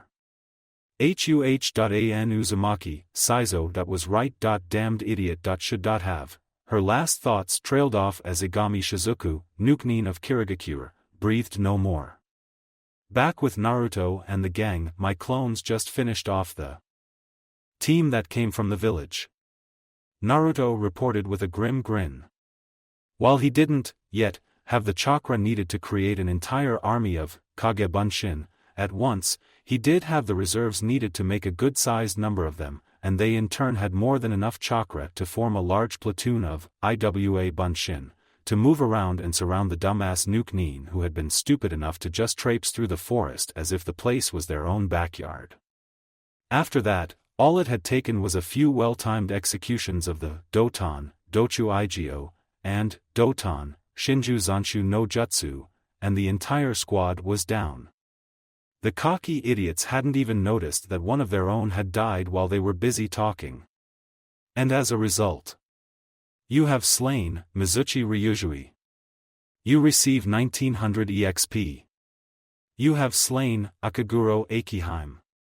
You receive 2000 EXP. You have slain Sato Saizo. You receive 1700 EXP. You have slain Egami Shizuku. You receive 2200 EXP. Looting has been deferred. He'd earned just shy of 8000 EXP from just one well-planned ambush. All four of them had to have been around level 30 or so in strength, give or take, and the two that had been worth more had likely been at least a couple levels higher than that. As for the skills that he had employed, Kage Bunshin no Jutsu has leveled up. LV12, LV13. Doton, Iwa Bunshin no Jutsu, has leveled up. LV26, LV27. Doton, Dochu Igyo, has leveled up twice. LV6, LV8. Doton, Shinju Zanshu no Jutsu, has leveled up twice. LV3, LV5. Backstab, has leveled up twice. LV5, LV7. Stealth, has leveled up. LV66, LV67. Short Blades Mastery, has leveled up. LV15, LV16. Yeah, he had some pretty good growth there too. This was actually the first time that his stealth skill had leveled up since he'd initially unlocked it. Then again, considering that that particular skill was already over level 60, it likely took quite a bit for it to level up. Wow, you just took out 4 Chunin without even having to get personally involved. Couldn't help but blink in surprise. She and Naruto were the only ones left at their camp, the blonde having delegated the duty of ambushing and taking out the other team of Chunin to the rest of the squad, with Shikamaru acting as commander. The Nara clan heir had grumbled a bit, but had quickly bowed to the inevitable. So what happens next? My clones are already unearthing the bodies and sealing them up in a mortuary scroll I bought. Naruto answered. Once Shika and the others get back, I'll have my clones start to reset all the traps as well as interlaying some more dangerous ones. We can't take on an entire gang of nuken on our own, and the 4 I downed were obviously on the lower end of the ladder. No way can we hope to survive against 2 jonan-ranked ninja at once, not without Asuma-sensei and Kurenai-sensei here with us. Heck, my best traps won't likely be able to do more than inconvenience them and maybe slow them down a bit if one of the leaders decides to get involved. The ramen waitress nodded solemnly in agreement. Jonan were the highest-ranking ninja at most of the hidden villages could field for regular missions, save a few elite groups within those ranks. Konoha's own elite jonan corps and Hokage guard platoon, Kirigakure's 7 swordsmen, Tsunagekyure's puppet brigade and wind dancer corps, Kumogakure's Kinkaku butai, Iwagakure's explosion corps. The list went on. There was no way that any genin could do more than make one flinch, so she was personally glad that her surrogate little brother wasn't rushing in head first to confront an enemy far over his current pay grade. "Why are you collecting the corpses?" she asked aloud, partially out of curiosity and partially to move her thoughts away from the still looming threat. 3 reasons. Naruto responded simply, holding up a closed fist before raising his index finger. First, bounties. Even Chunin-ranked nuken have a standard bounty payout placed on them by their home villages, even if they're not dangerous, important, or infamous enough to have their own bingo book entry.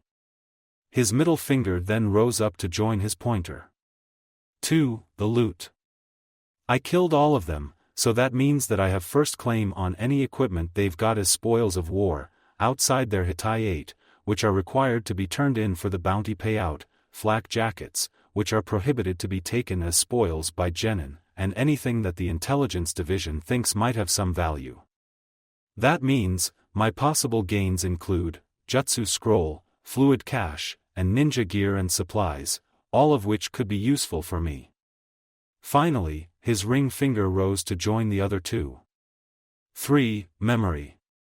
These jokers have already outright attacked and raided an outpost of Konohagakure in broad daylight. They cannot be allowed to just get away with that. I made sure not to damage their brains when I got them, and the mortuary scroll will keep them well preserved, so the Yamanaka clan should be able to extract something about these Karahagakure dumbass from the corpses. Impressed with the very thought-out answer, Ayame could only nod in acknowledgement while silently wondering just when her little brother had started growing up so much. "So, how do you think Shikamaru and the others are handling things?" Naruto shrugged slightly. "I sent a couple shadow clones with them so that, if they get in trouble, one can dispel to let me know so I can send in reinforcements, but..." "Who are you calling fat?" "I'm big-boned. Chubby's bonsai." "Oh gods! Some idiot decided to stomp right on Choji's berserk button." Naruto groaned out with a facepalm. "Ah, yeah. The Akimichi tend to be a bit easily riled up when it comes to their family's pudge." Ayame nodded, well familiar with the scenario. "I'd honestly feel sorry for whoever just committed suicide. But these are a bunch of murderous nuken, so screw them." "Ayame ne-chan." Naruto blinked in shock. Which just made Ayame giggle.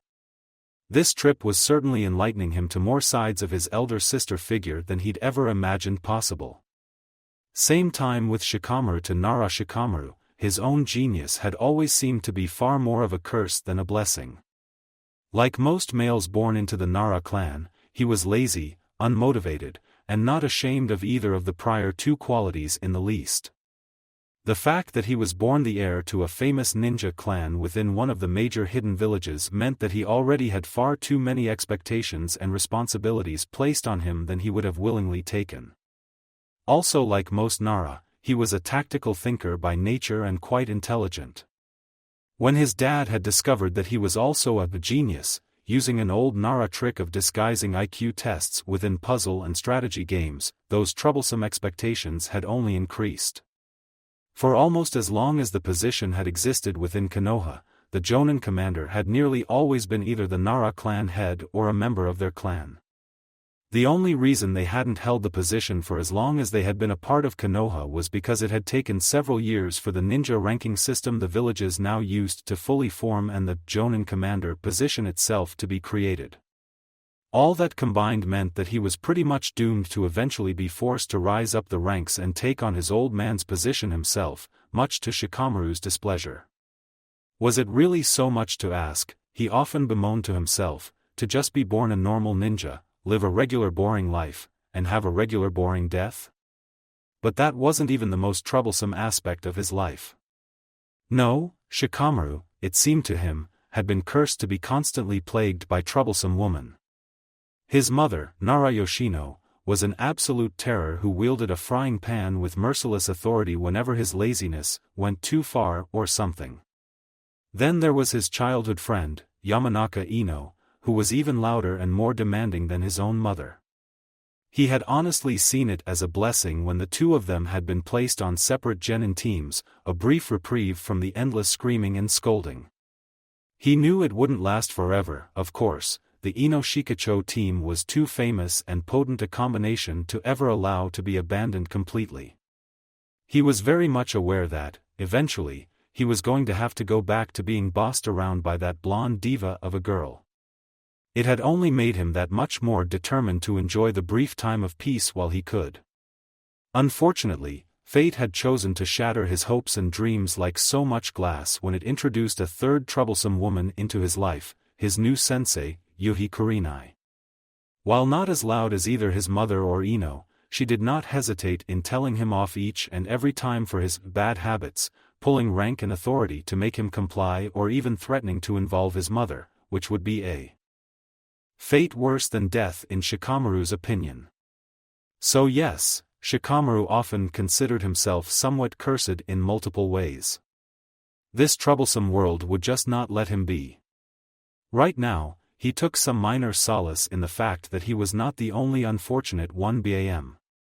Shikamaru idly watched as one very stupid nuken went flying through the air as his other, usually far less troublesome, childhood friend hit him with the full force of his Baika no Jutsu / Nikuden Sensha combo, and thus had impacted him with all the force of a boulder that was launched from a catapult.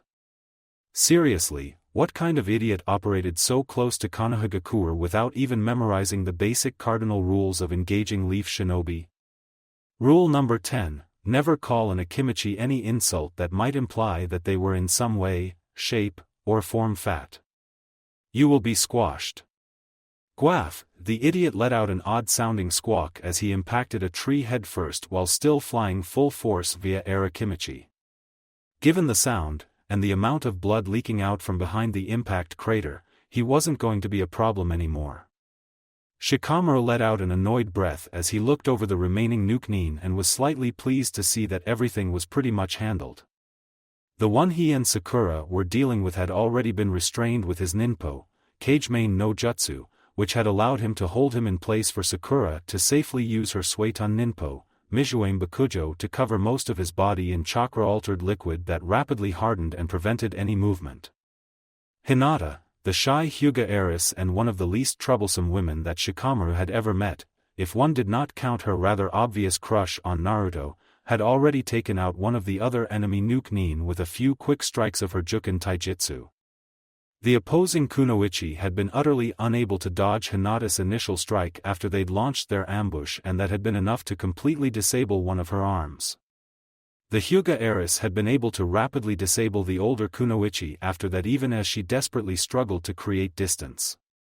Ino, on the other hand, had simply started blasting at her target, a rather bulky man that Shikamaru had quickly pegged as the group's taijutsu expert based on his body type, uniform, and movements, with a barrage of katan jutsu before he could even get close to her.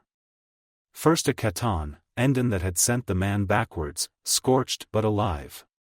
When he tried to get up, he was suddenly engulfed by a swarm of miniature fireballs from a katan, Hatarubi.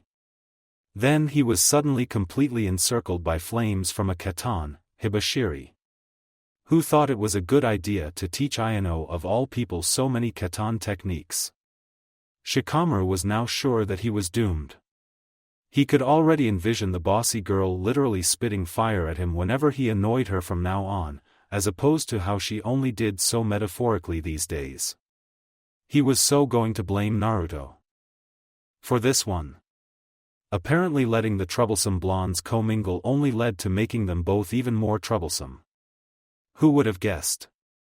There, that should take care of that, Sakura announced as she finished inspecting her work. Trusting her judgment, and only partially out of sloth, Shikamaru immediately released his Kagemain, and the trapped ninja immediately began to try and struggle out of the position they'd stuck him in. While a chunin might be expected to be able to break out of a single layer of set Mijuame Bakujo, Sakura had been sure to ensnare him under no less than 4 different layers. Plus, the position Shikamaru had shifted him into while under his jutsu was designed to make all that much harder to bring a significant amount of muscular power to bear at a single point. Unless the man was a particularly strong taijutsu expert, he wasn't. Shikamaru had already noted that his frame, the extra weapon pouches he carried, and his position in his team's formation as they advanced all spoke of a rearguard specialized in shuriken jutsu. He wasn't going to be going anywhere. The nuken seemed to realize that after only a few moments of struggling. Instead, he decided to focus his remaining energy on hurling threats at the gathered genin, ignoring that his teammates were all either dead or unconscious. "You fucking, interfering brats," the man snarled out. "Just you wait till the bosses show up. They'll turn you little punks into bloody chunks, and that's only if. Maybe, maybe not." Shikamaru drawled out as he ambled over to the man. "It depends on how fast our jonan sensei can get back from whatever distraction you managed to set for them. And, as troublesome as they are, neither of our sensei are anything close to pushovers." Before the snarling nuken could even respond, Shikamaru pulled a kunai out from his back pouch and slammed the butt directly into his jaw, sending the man to La La Land. The last thing that Shikamaru wanted to deal with was some mouthy asshole insulting Ino or Sakura and the troublesome females starting one of their shrieking fits on them. As they finished securing and transporting the 3 alive, albeit one extremely charred and smoking, prisoners and one corpse back to the clearing, Shikamaru could only scowl slightly as Naruto explained that he'd already sealed up the 4 that he'd killed, by himself. Clones didn't really count, in a mortuary scroll that he'd somehow pulled out of nowhere, and that his clones had already set to work both resetting and hiding the old traps as well as setting up some new ones. So, was it just me or were these guys just way too easy to beat? Sakura asked, looking around after the genin had regrouped, a small group of Kage Bunshin keeping a weather eye on the unconscious and bound prisoners. "I mean, a team of 4 chunin should, on paper at least, be able to easily beat 5 genin. But these guys practically walked right into our ambush. It's like they've had absolutely no training in forest craft and there was absolutely no coordination or teamwork between them. The lack of forest craft is pretty easy to explain. Most of these guys seem to be from Kirigakure." Shikamaru pointed out simply, 3 of their 4 enemies had been Kiri nuken, with a single Konoha nuken mixed in. "Yeah. Some of the bigger islands over there have forests, but where our academy and training focuses on forest craft and combat, there's focuses on how to survive on the ocean, aquatic combat and tactics, and how to sail. Learning forest craft is something they'd have to pick up on their own, which would mean that a lot of them likely didn't before it became necessary. And the Konoha nuken among them didn't seem all that eager to speak up either. It honestly didn't look like they were even taking this seriously. Hunting and getting rid of a small group of genin should have been just grunt work for a group at their level. They got overconfident and paid for it. As for the disharmony, I'd say that there was a hostile takeover of this Kirigakure group recently and one side is still smarting from where the Kirigakure nuken seems to have taken over. "Yeah, that makes a lot of sense."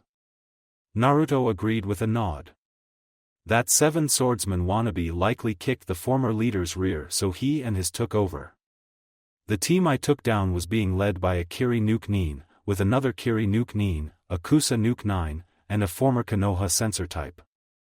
I honestly think that they sent the bottom of the barrel after us, keeping the stronger members back to focus on the attack and the distraction. Like you said, killing a bunch of genin should have just been busy work. Once whoever is in charge realizes that these bozos aren't coming back, then someone a lot stronger and a lot more cautious is going to come after us. Maybe even one of the jonan." Shikamaru grunted in annoyance, but nodded his agreement at the fairly logical conclusion to 2 chunin teams seemingly vanishing. "I'd like to say that the jonan themselves wouldn't bother, unless they were bored," he opined. "But Naruto makes a good point. More are going to be coming soon, and they're going to be a lot more dangerous." "You are damned right about that, brats," a new rough voice growled out from the opposite end of the clearing. Turning, the jonan caught sight of a man standing atop one of the trees on the clearing's edge. He was a large man, with blue skin, sharp teeth, and black markings that looked like gills on his neck. He wore a thick coat that was the same gray with black stripes camo pattern that Kiri ninja seemed to favor, and he had a bandolier slung diagonally over one of his shoulders, loaded up with a dozen kunai that hand curve blades rather than the usual straight ones. His hitai 8 was on a gray cloth band tied lopsidedly on his bald head, and he wore a pair of leg warmer/shinobi sandal hybrids that were done in the gray and black camo. However, it was the weapon that he was carrying with ease in one hand that drew all of their attention. It was a massive weapon, about 3 meters in length from the tip of the blade to the base of the hilt. The tsuka looked to be at least twice the length of a normal weapon's, but the blade itself was what really caught the eye.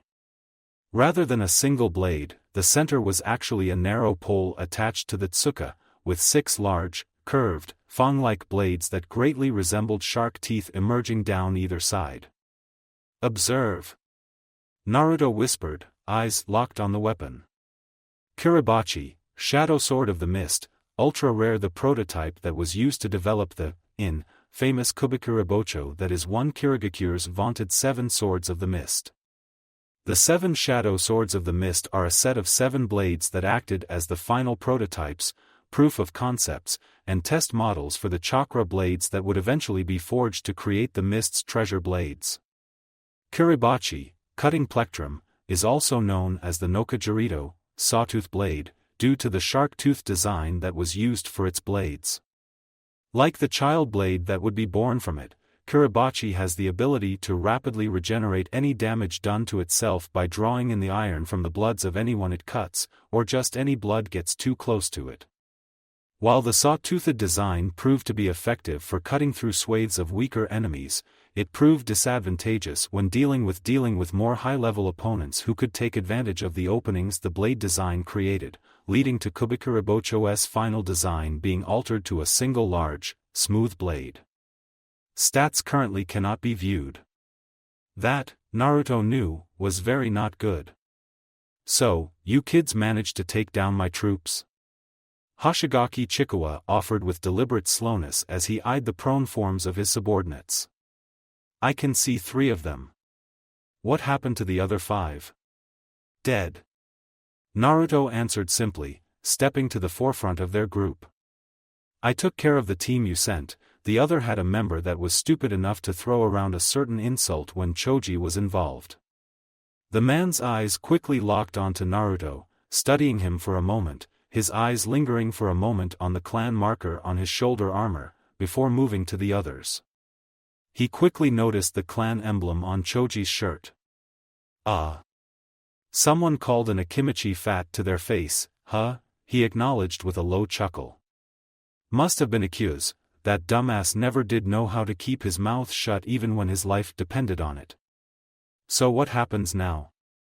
"You've only got so much time before our Jonan sensei get back from dealing with whatever distraction you set up.